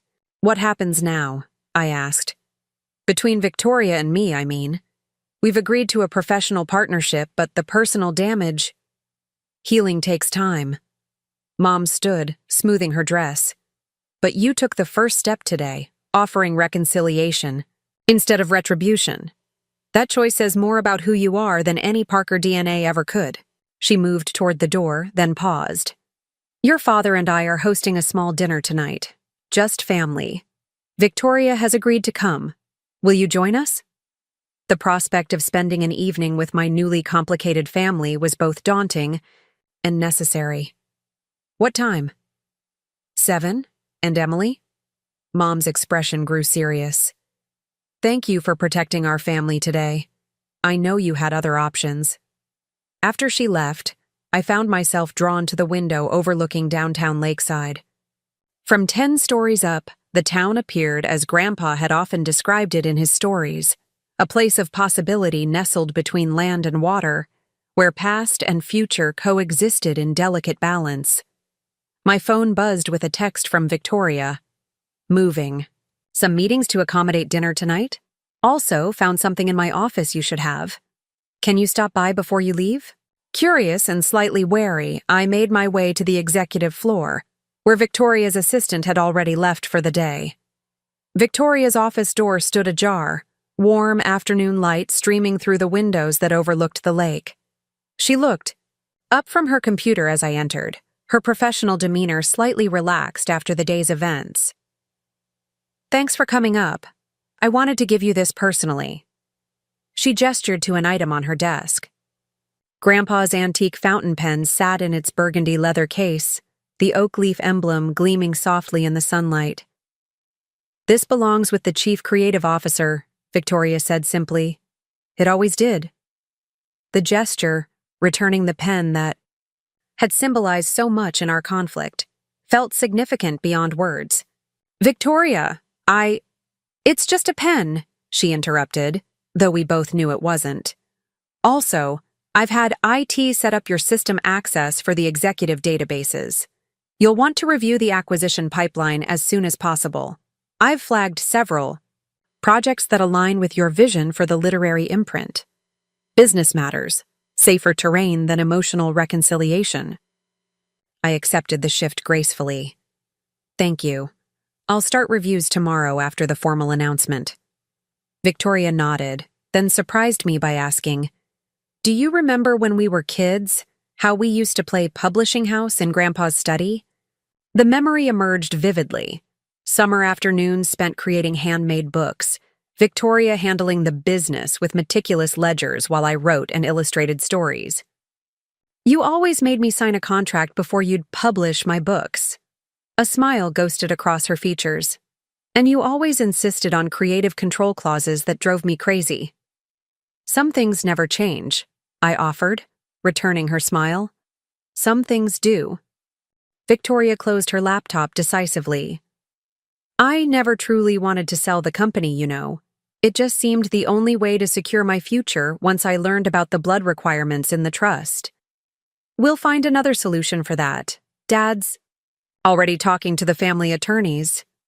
Victoria studied me with an expression I couldn't quite read. Why did you do it, Emily? Why offer partnership instead of taking control when you had every advantage? The question deserved an honest answer. Because Grandpa built Parker Publishing to connect people through stories that matter.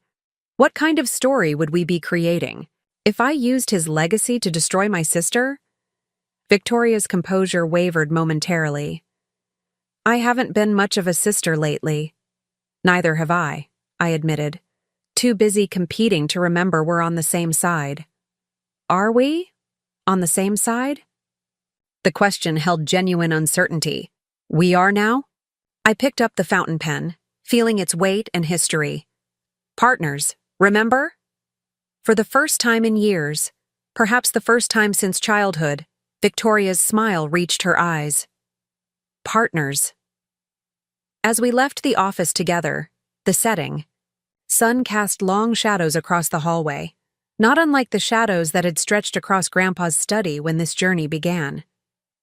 But shadows could be navigated when you knew where you were going, and for the first time in a long while, I felt a sense of direction about both Parker Publishing and our family's future. The family dinner that evening at my parents' home carried a tentative warmth, everyone making conscious efforts to rebuild connections strained by secrets and competitions. We avoided business talk, focusing instead on shared memories and cautious plans for the upcoming holiday season. As I drove home under a star-filled Michigan sky, Grandpa's fountain pen secure in my jacket pocket, I reflected on the extraordinary turn of events. A week ago, I'd been the overlooked younger daughter, unaware of the manipulations happening around me. Now I stood as co-leader of Parker Publishing, entrusted with creative direction of my grandfather's legacy. The altered photographs that had started this journey remained evidence of a painful chapter, but perhaps not the defining one.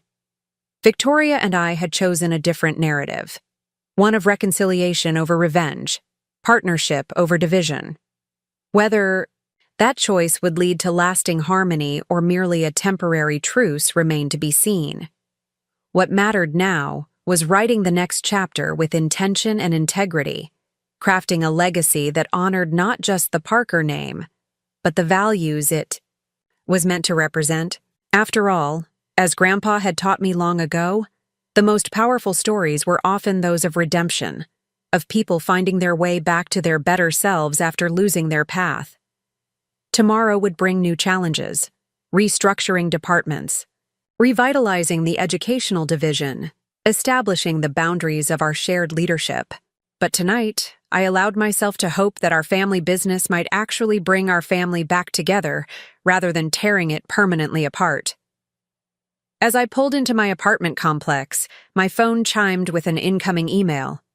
From Victoria, subject line, First Draft Joint Vision Statement.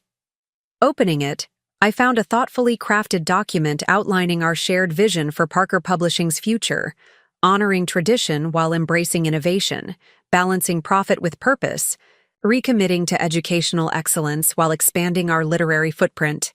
The final paragraph read, As sisters and now partners, we bring complementary strengths to Parker Publishing's leadership. Our commitment is to honor the legacy we've inherited by building a company that reflects the best of its founding principles. While fearlessly embracing the future of storytelling in all its forms, I began typing my response, suggestions and additions flowing easily. Our first collaboration as equal partners felt natural, as if we were finding our way back to that childhood dynamic of creative tension that produced something better than either of us could create alone. Whatever the future held, this moment, this choice to build rather than destroy, felt right. Parker Publishing would continue its story, not as Victoria's company or mine, but as ours. And perhaps that had been Grandpa's hope all along. 3 weeks into our joint leadership arrangement, I found myself in unfamiliar territory, Grandpa Harold's former office, now mine. The space had been transformed, the sterile modernity of Victoria's tenure replaced with a careful balance of tradition and innovation. Grandpa's original oak desk dominated the room, restored to its former glory, while sleek modern bookshelves housed both classics and contemporary titles published under my editorial direction. Photos of the Parker family through generations adorned one wall, including several restored images that properly included me, alongside Victoria and our parents. The transition hadn't been seamless. Whispers still followed me through the hallways. Some employees loyal to Victoria questioned my sudden elevation, while others wondered about the abrupt strategic reversal. Nathan had become my unofficial cultural translator, helping me navigate executive politics I'd previously observed only from the periphery. "The departmental budget reviews are ready for your approval," my new assistant, Megan, announced from the doorway. "And Mr. Wilson is here for your 11 o'clock?" Nathan entered carrying a thick folder, his expression a mixture of excitement and concern. Since our leadership restructuring, he'd been promoted to Director of Archive Development, tasked with expanding our digital preservation initiatives. "Please tell me that folder contains good news," I said, gesturing for him to take a seat. "I've already had 3 crisis meetings this morning." "Define good," he replied, spreading documents across my desk. "I've been digging through the archived correspondence between Harold and various authors, like you asked. Found something interesting in the Meridian Media background research." I leaned forward, intrigued. Despite Victoria's withdrawal from acquisition talks, I'd continued investigating Meridian's sudden interest in Parker Publishing. Something about their aggressive pursuit of our company didn't align with standard market strategy. "Apparently, this isn't the first time Meridian has attempted to acquire us," Nathan continued. "They approached Harold directly about 5 years ago with a similar offer. That was never mentioned in any board records. Because it never reached the board. Harold rejected the overture immediately." Nathan handed me a photocopied letter. This was his response to their CEO. Grandpa's distinctive handwriting filled the page with characteristic directness. "Parker Publishing is not merely a business enterprise, but a cultural institution with responsibilities beyond profit margins. Our educational division in particular serves a mission that transcends quarterly earnings reports. I must therefore decline your offer, regardless of its financial generosity." "Classic Grandpa," I murmured. "But why is this significant now? Victoria already withdrew the Meridian proposal." Nathan hesitated. "That's where it gets complicated. I found these financial records hidden in a misfiled acquisition report from when Victoria first began working with Harold. The documents revealed a separate company, Lakeview Holdings, that had been acquiring small percentages of Parker Publishing stock through various investment vehicles for years. The ownership traced through shell companies back to a familiar entity, Meridian Media. They've been attempting a stealth acquisition, I realized, buying up minor shareholdings to gain influence without triggering disclosure requirements. Nathan nodded grimly. They currently control approximately 11% through these various channels. Not enough for takeover, but enough to exert significant influence if combined with other shareholders. I studied the complex ownership diagram. Does Victoria know about this? That's what I can't determine. Some of these transactions occurred during her tenure as CEO, but they're deliberately obscured. She'd have to be actively looking to connect the dots. A knock at my office door interrupted us. Victoria stood in the doorway, immaculately dressed as always, though I'd noticed subtle changes in her wardrobe since our partnership began. Less severe styling, occasionally even incorporating the deep green that had been Grandpa's favorite. Color. "Am I interrupting?" she asked, glancing between us. "Just reviewing some archive findings," I replied, casually gathering the Meridian documents. "Did we have something scheduled?" "No, but I wanted to discuss the Education Division revitalization plan before the executive committee meeting." She entered, nodding politely to Nathan. "Your proposal has merit, but the financial projections need adjustment." Nathan stood. "I should get back to the archives. More documentation to process before the anniversary gala." After he left, Victoria settled into the visitor's chair, her posture relaxed but attentive. Working together these past weeks had revealed dimensions to my sister I'd rarely glimpsed before. Her meticulous attention to detail, her strategic thinking, her genuine concern for long-term employees. I reviewed your revisions to the literary imprint expansion, she began. The phased approach makes sense, though I still question the market timing for the Classics reissue series.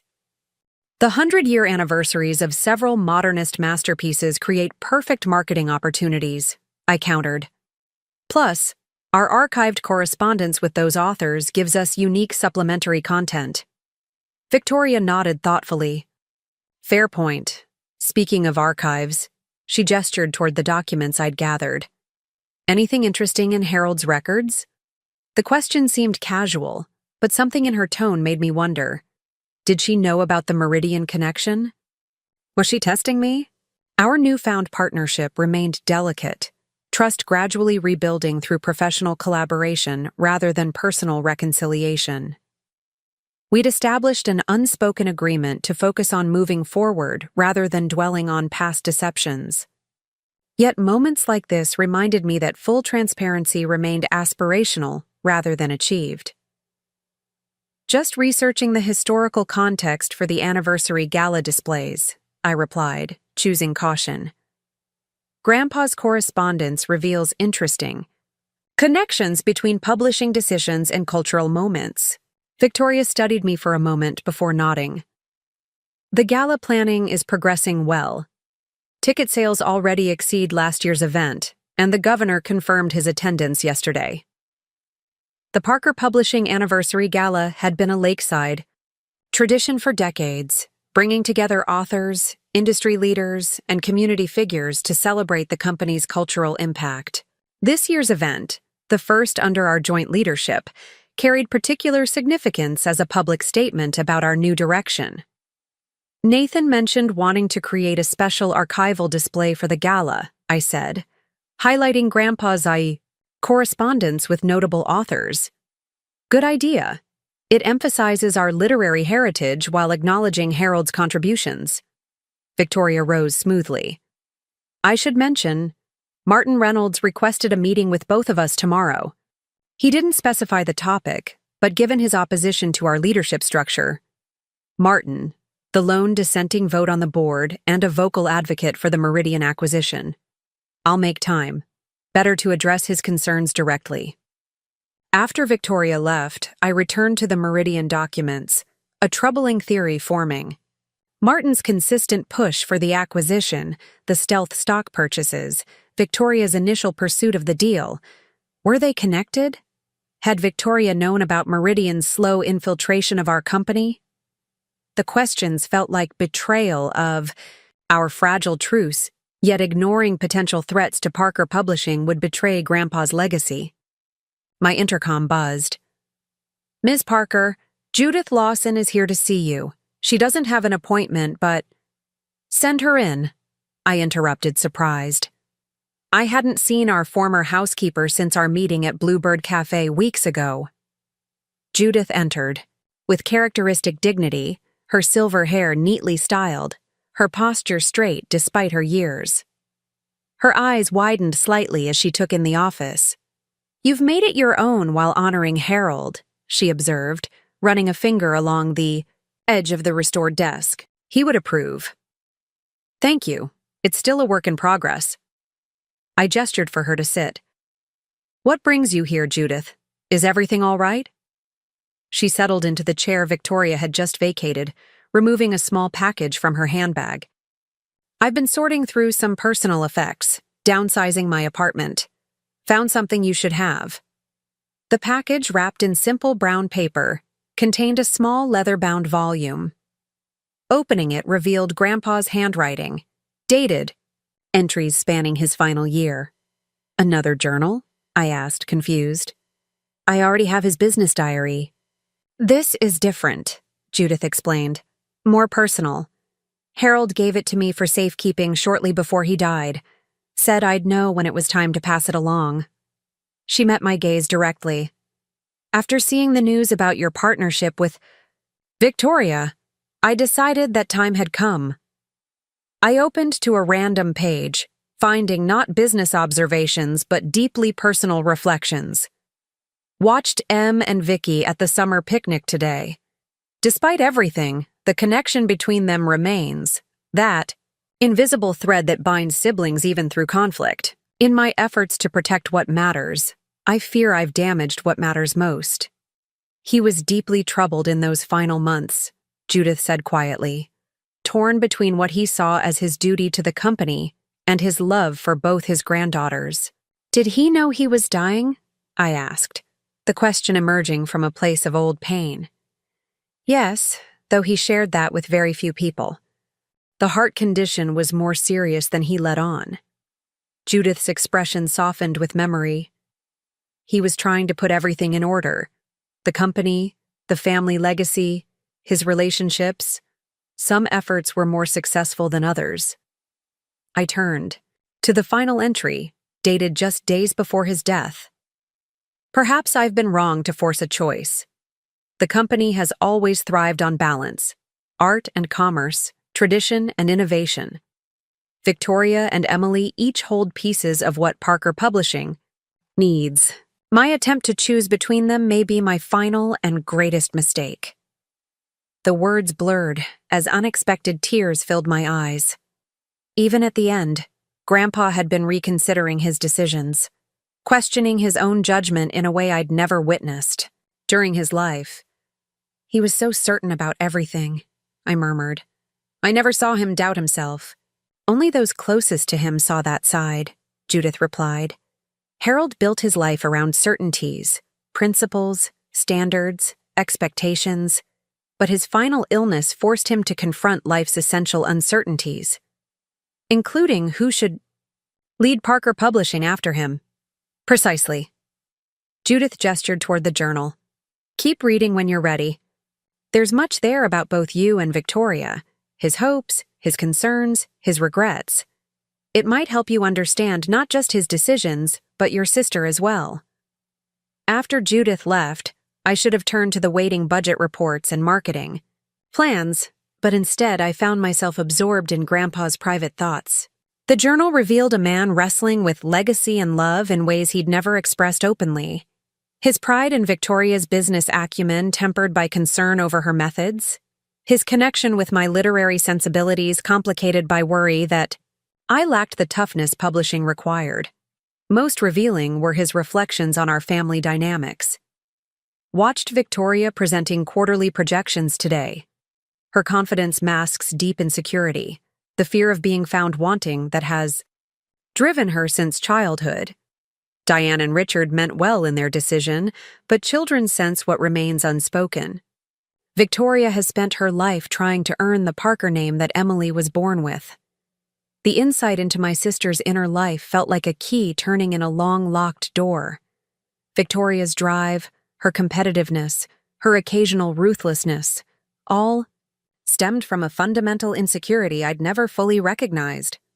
While I'd been secure in my place as Grandpa's literary heir, she'd been constantly working to prove her legitimacy.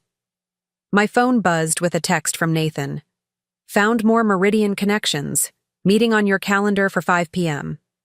I closed the journal, returning reluctantly to my professional responsibilities. The afternoon passed in a blur of meetings and decisions, budget approvals for the literary imprint, acquisition discussions for a promising new author, marketing strategy sessions for the educational division relaunch. Through it all, Grandpa's journal weighed on my thoughts, particularly his final uncertainties about the company's leadership. Our current partnership with Victoria, born of compromise rather than conviction, suddenly seemed less like a tactical retreat and more like the wisdom Grandpa had been approaching in his final days.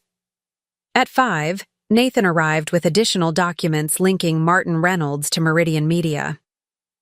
He's been consulting for them for years, Nathan explained, presenting meeting minutes from a subsidiary board where Martin's name appeared repeatedly.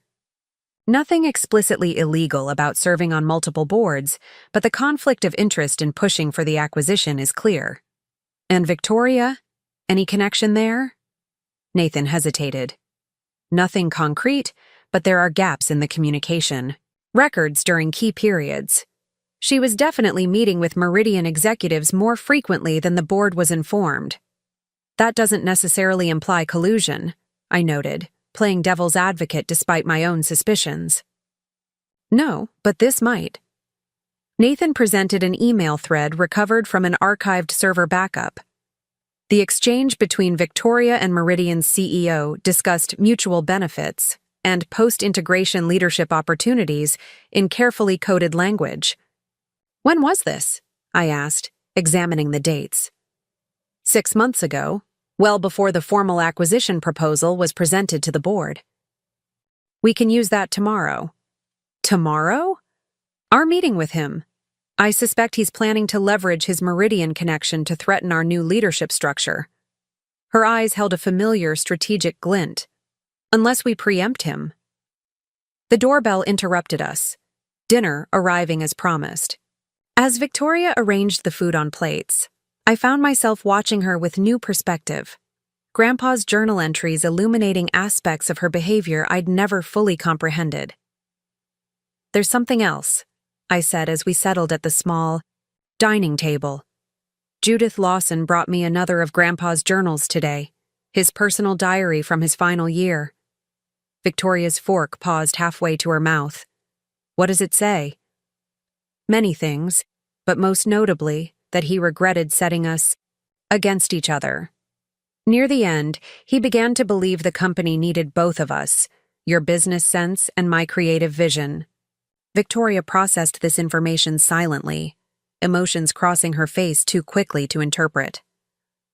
That contradicts the amended will, she finally said. Yes.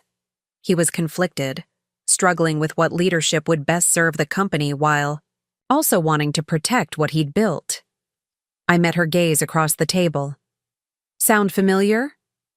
A reluctant smile touched her lips. Uncomfortably so. Victoria, when you agreed to our partnership, was it just strategic retreat, or did you genuinely see merit in shared leadership? She considered the question with characteristic thoroughness. Initially, self-preservation. The alternative was public exposure and probable removal from the company. Her expression softened. But these past weeks, there's undeniable logic to combining our strengths.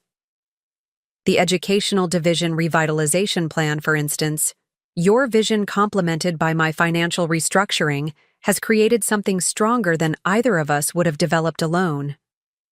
The admission felt significant, an acknowledgement of value beyond strategic necessity. Then we face Martin together tomorrow, I decided. Address the Meridian connection openly and reaffirm our unified leadership. Agreed. Victoria hesitated, then added, There's something you should know about Martin. His advocacy for the Meridian deal wasn't just about business alignment. There were personal incentives offered. Bribes? Nothing so crude. Board positions at Meridian subsidiaries, consulting contracts, all technically legal but ethically questionable. She met my eyes directly. I have documentation. I was collecting leverage against all potential opponents of the acquisition. The strategic calculation was pure Victoria, yet her willingness to share this information represented something new between us.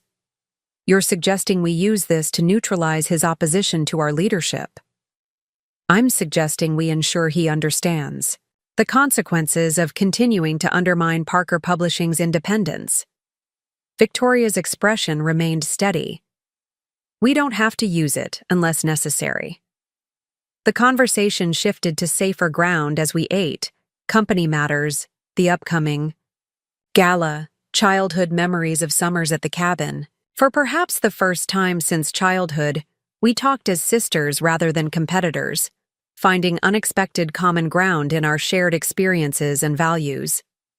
After dinner, we moved to the porch overlooking the lake, the spring evening cool, but pleasant. Stars reflected on the water's surface, mirroring the sky in perfect symmetry. Do you remember teaching me to swim out there? I asked, gesturing toward the lake. I was terrified of the deep water, but you wouldn't let me quit. Victoria smiled at the memory. You were stubborn even then. Refused to use the kickboard?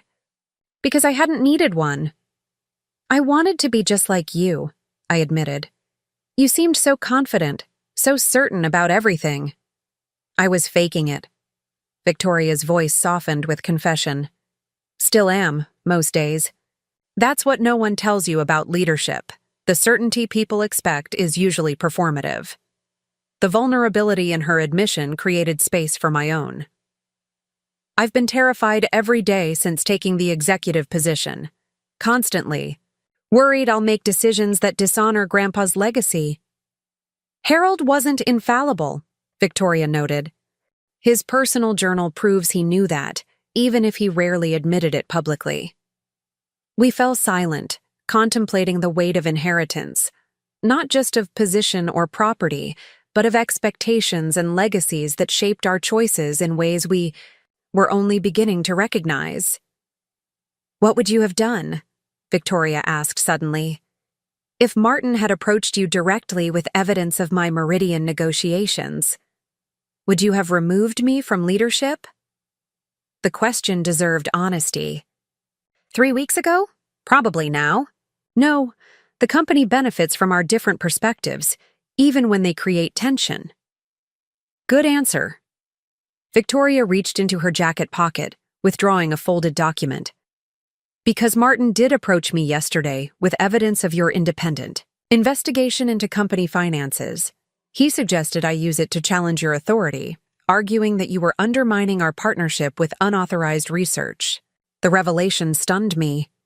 And you're telling me this instead of using it against me. Partnership requires transparency, your words. She handed me the document, a detailed report of my work with Nathan, including meeting times and access to files. Martin has been monitoring both of us, looking for divisions to exploit. He didn't expect me to share this with you.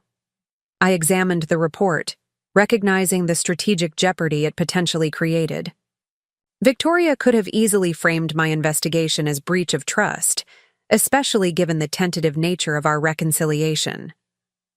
Thank you for telling me, I said finally, for choosing transparency. It's what Harold would have wanted, Victoria replied, then corrected herself. It's what I want, for Parker Publishing and for us.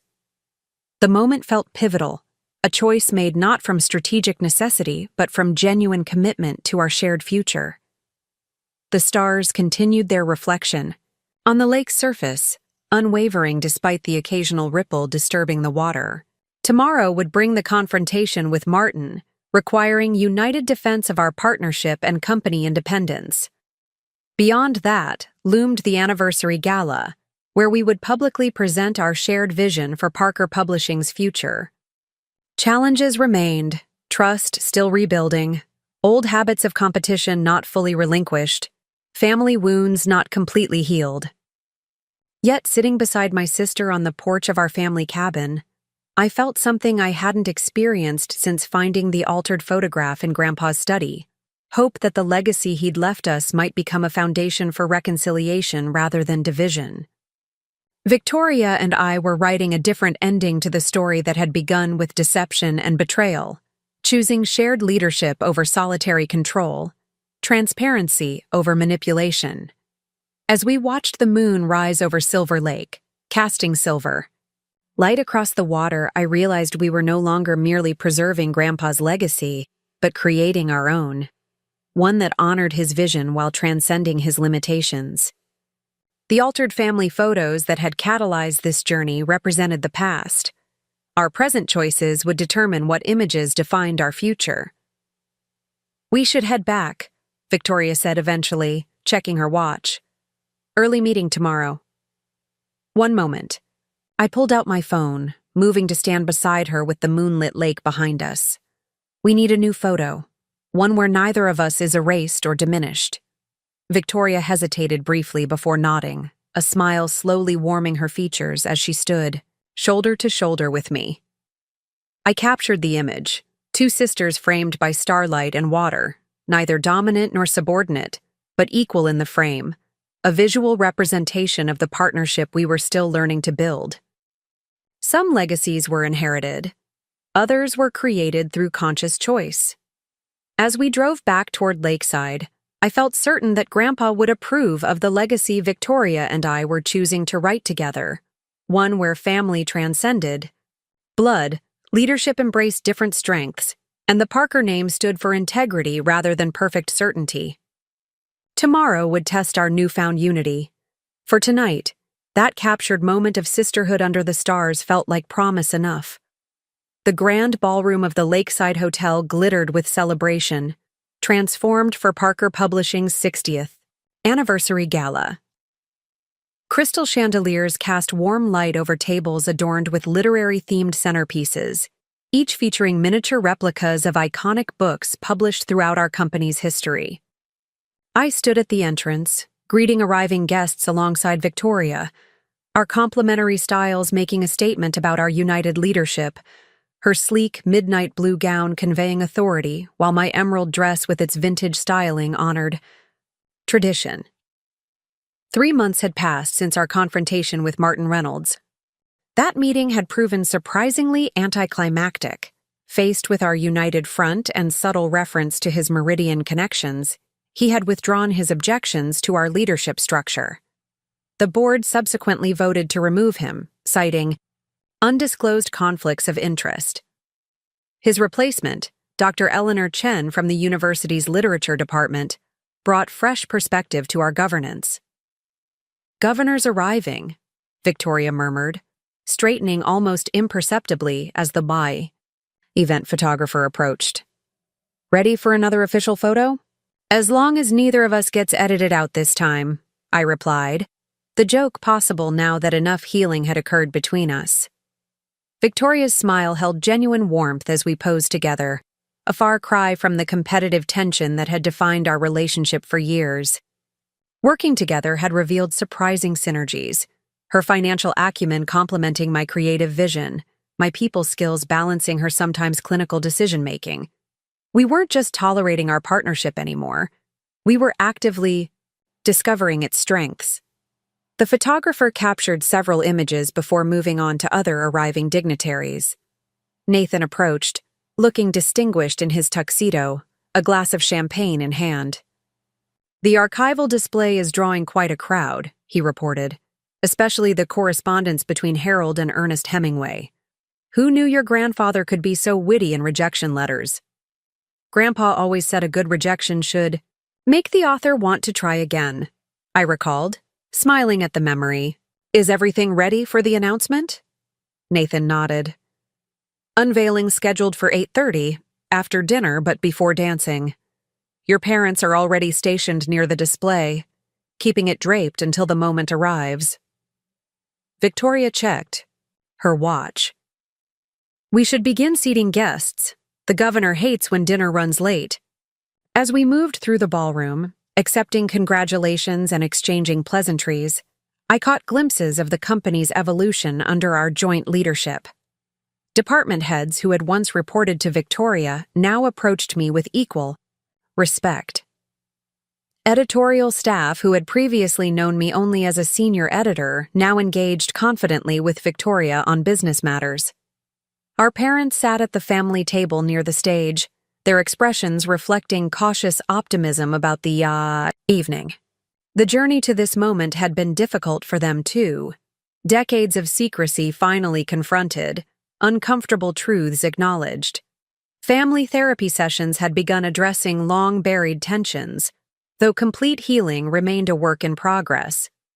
Dinner proceeded with practiced elegance, culminating in Victoria's keynote address about Parker Publishing's illustrious past and promising future. She spoke with characteristic precision, but also with unexpected emotion, acknowledging Grandpa Harold's vision while celebrating our new direction. "Parker Publishing has always thrived at the intersection of commerce and creativity," she concluded, glancing meaningfully in my direction. "Tonight, we honor that legacy by announcing a new initiative that embodies both aspects of our mission." My cue to join her on stage arrived, and together we unveiled our most significant joint project, the Harold Parker Foundation for Literary Education, funded with 10% of company profits and focused on supporting literacy programs throughout Michigan. Our grandfather believed that books change lives, I explained to the assembled guests. This foundation will ensure that opportunity reaches communities often overlooked by traditional publishing initiatives. Applause greeted the announcement, particularly enthusiastic from the Educational Division employees whose department had been revitalized under our leadership. As we returned to our table, Victoria squeezed my hand briefly, a subtle acknowledgement of how far we'd come from the days when she had planned to sell that division to Meridian Media. Time for the archive. Unveiling, Nathan reminded us as dessert concluded. Everyone's moving toward the exhibition area now. The special display had been my passion project, a carefully curated collection of photographs, letters, and manuscripts, telling Parker Publishing's story through 60 years of literary history. At its center waited the veiled centerpiece, covered by burgundy velvet until the official unveiling. Victoria and I made our way through the crowd, accepting congratulations and fielding questions about upcoming titles. When we reached the exhibition area, our parents stood waiting, Mom's eyes suspiciously bright with unshed tears. "It's perfect," she whispered, embracing me briefly. "He would be so proud of both of you." That meeting had proven surprisingly anticlimactic. Faced with our united front and subtle reference to his Meridian connections, he had withdrawn his objections to our leadership structure. The board subsequently voted to remove him, citing undisclosed conflicts of interest. His replacement, Dr. Eleanor Chen from the university's literature department, brought fresh perspective to our governance. "Governor's arriving," Victoria murmured, straightening almost imperceptibly as the event photographer approached. "Ready for another official photo?" "As long as neither of us gets edited out this time," I replied, the joke possible now that enough healing had occurred between us. Victoria's smile held genuine warmth as we posed together, a far cry from the competitive tension that had defined our relationship for years. Working together had revealed surprising synergies, her financial acumen complementing my creative vision, my people skills balancing her sometimes clinical decision-making. We weren't just tolerating our partnership anymore. We were actively discovering its strengths. The photographer captured several images before moving on to other arriving dignitaries. Nathan approached, looking distinguished in his tuxedo, a glass of champagne in hand. "The archival display is drawing quite a crowd," he reported, "especially the correspondence between Harold and Ernest Hemingway. Who knew your grandfather could be so witty in rejection letters? Grandpa always said a good rejection should make the author want to try again," I recalled, smiling at the memory. "Is everything ready for the announcement?" Nathan nodded. "Unveiling scheduled for 8:30, after dinner but before dancing. Your parents are already stationed near the display, keeping it draped until the moment arrives." Victoria checked her watch. "We should begin seating guests. The governor hates when dinner runs late." As we moved through the ballroom, accepting congratulations and exchanging pleasantries, I caught glimpses of the company's evolution under our joint leadership. Department heads who had once reported to Victoria now approached me with equal respect. Editorial staff who had previously known me only as a senior editor now engaged confidently with Victoria on business matters. Our parents sat at the family table near the stage, their expressions reflecting cautious optimism about the evening. The journey to this moment had been difficult for them too. Decades of secrecy finally confronted, uncomfortable truths acknowledged. Family therapy sessions had begun addressing long-buried tensions, though complete healing remained a work in progress. Dinner proceeded with practiced elegance, culminating in Victoria's keynote address about Parker Publishing's illustrious past and promising future. She spoke with characteristic precision, but also with unexpected emotion, acknowledging Grandpa. Harold's vision while celebrating our new direction. Parker Publishing has always thrived at the intersection of commerce and creativity, she concluded, glancing meaningfully in my direction. Tonight, we honor that legacy by announcing a new initiative that embodies both aspects of our mission. My cue to join her on stage arrived, and together we unveiled our most significant joint project, the Harold Parker Foundation for Literary Education, funded with 10% of company profits and focused on supporting literacy programs throughout Michigan. Our grandfather believed that books change lives, I explained to the assembled guests. This foundation will ensure that opportunity reaches communities often overlooked by traditional publishing initiatives. Applause greeted the announcement, particularly enthusiastic from the educational division employees whose department had been revitalized under our leadership. As we returned to our table, Victoria squeezed my hand briefly, a subtle acknowledgement of how far we'd come from the days when she had planned to sell that division to Meridian Media. Time for the archive. Unveiling, Nathan reminded us as dessert concluded. Everyone's moving toward the exhibition area now. The special display had been my passion project, a carefully curated collection of photographs, letters, and manuscripts, telling Parker Publishing's story through 60 years of literary history. At its center waited the veiled centerpiece, covered by burgundy velvet until the official unveiling. Victoria and I made our way through the crowd, accepting congratulations and fielding questions about upcoming titles. When we reached the exhibition area, our parents stood waiting, Mom's eyes suspiciously bright with unshed tears. "It's perfect," she whispered, embracing me briefly. "He would be so proud of both of you." He would be so proud of both of you. Dad nodded agreement, his normally reserved demeanor softened by emotion and perhaps the evening's champagne. "Your grandfather always said Parker Publishing's greatest asset was its people." He was right, though he might not have predicted how it would play out. The crowd gathered around the veiled centerpiece as Nathan called for attention. "Ladies and gentlemen, to commemorate 60 years of Parker Publishing, please welcome Emily and Victoria Parker for a special presentation." Victoria began with practiced grace. "Throughout tonight's celebration, many have asked about the legacy our grandfather left to Parker Publishing. While his business acumen and literary instincts built this company's foundation, his true gift was understanding that different perspectives strengthen rather than threaten an organization."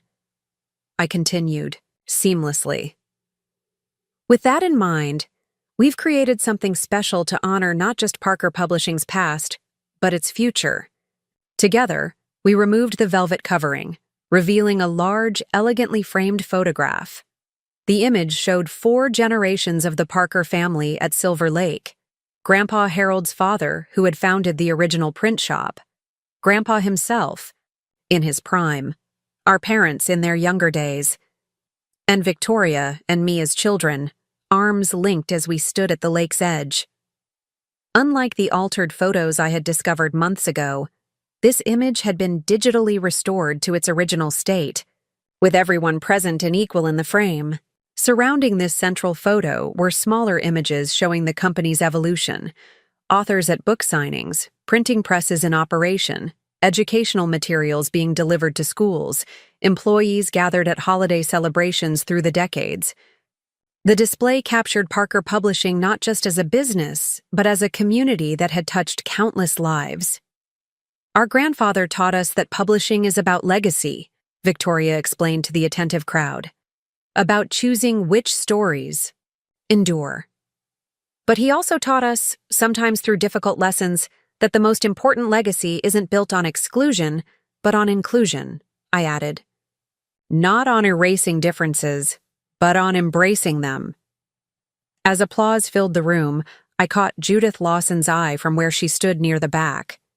The former housekeeper nodded approvingly, her expression suggesting she understood the journey that had brought us to this moment of public unity. The evening continued with dancing and celebration, but an hour later, Victoria and I found ourselves momentarily alone on the hotel's terrace overlooking Lake Michigan. The spring night was unusually warm, stars reflected in the vast water just as they had been at Silver Lake during our conversation months ago. "Successful night," Victoria noted, her businesslike tone belied by the satisfaction in her eyes. The foundation announcement has already generated positive press. And the restored family photos made Mom cry, which I count as a win, I added, smiling. She needed to see that healing is possible, even after decades of secrecy. Victoria nodded, contemplative as she gazed out over the water.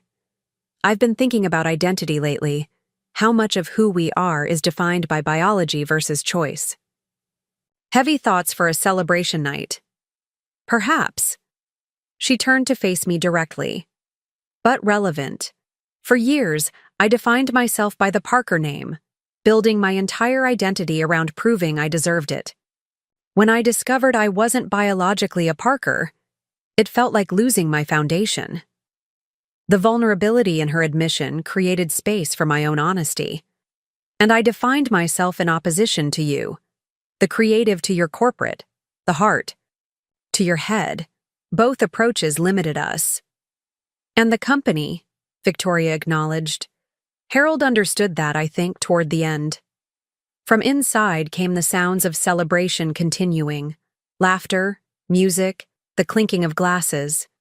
Our public success was unquestionable, the company thriving under our joint leadership in ways that exceeded even optimistic projections. I filed paperwork last week to legally change my middle name, Victoria said quietly. Oh.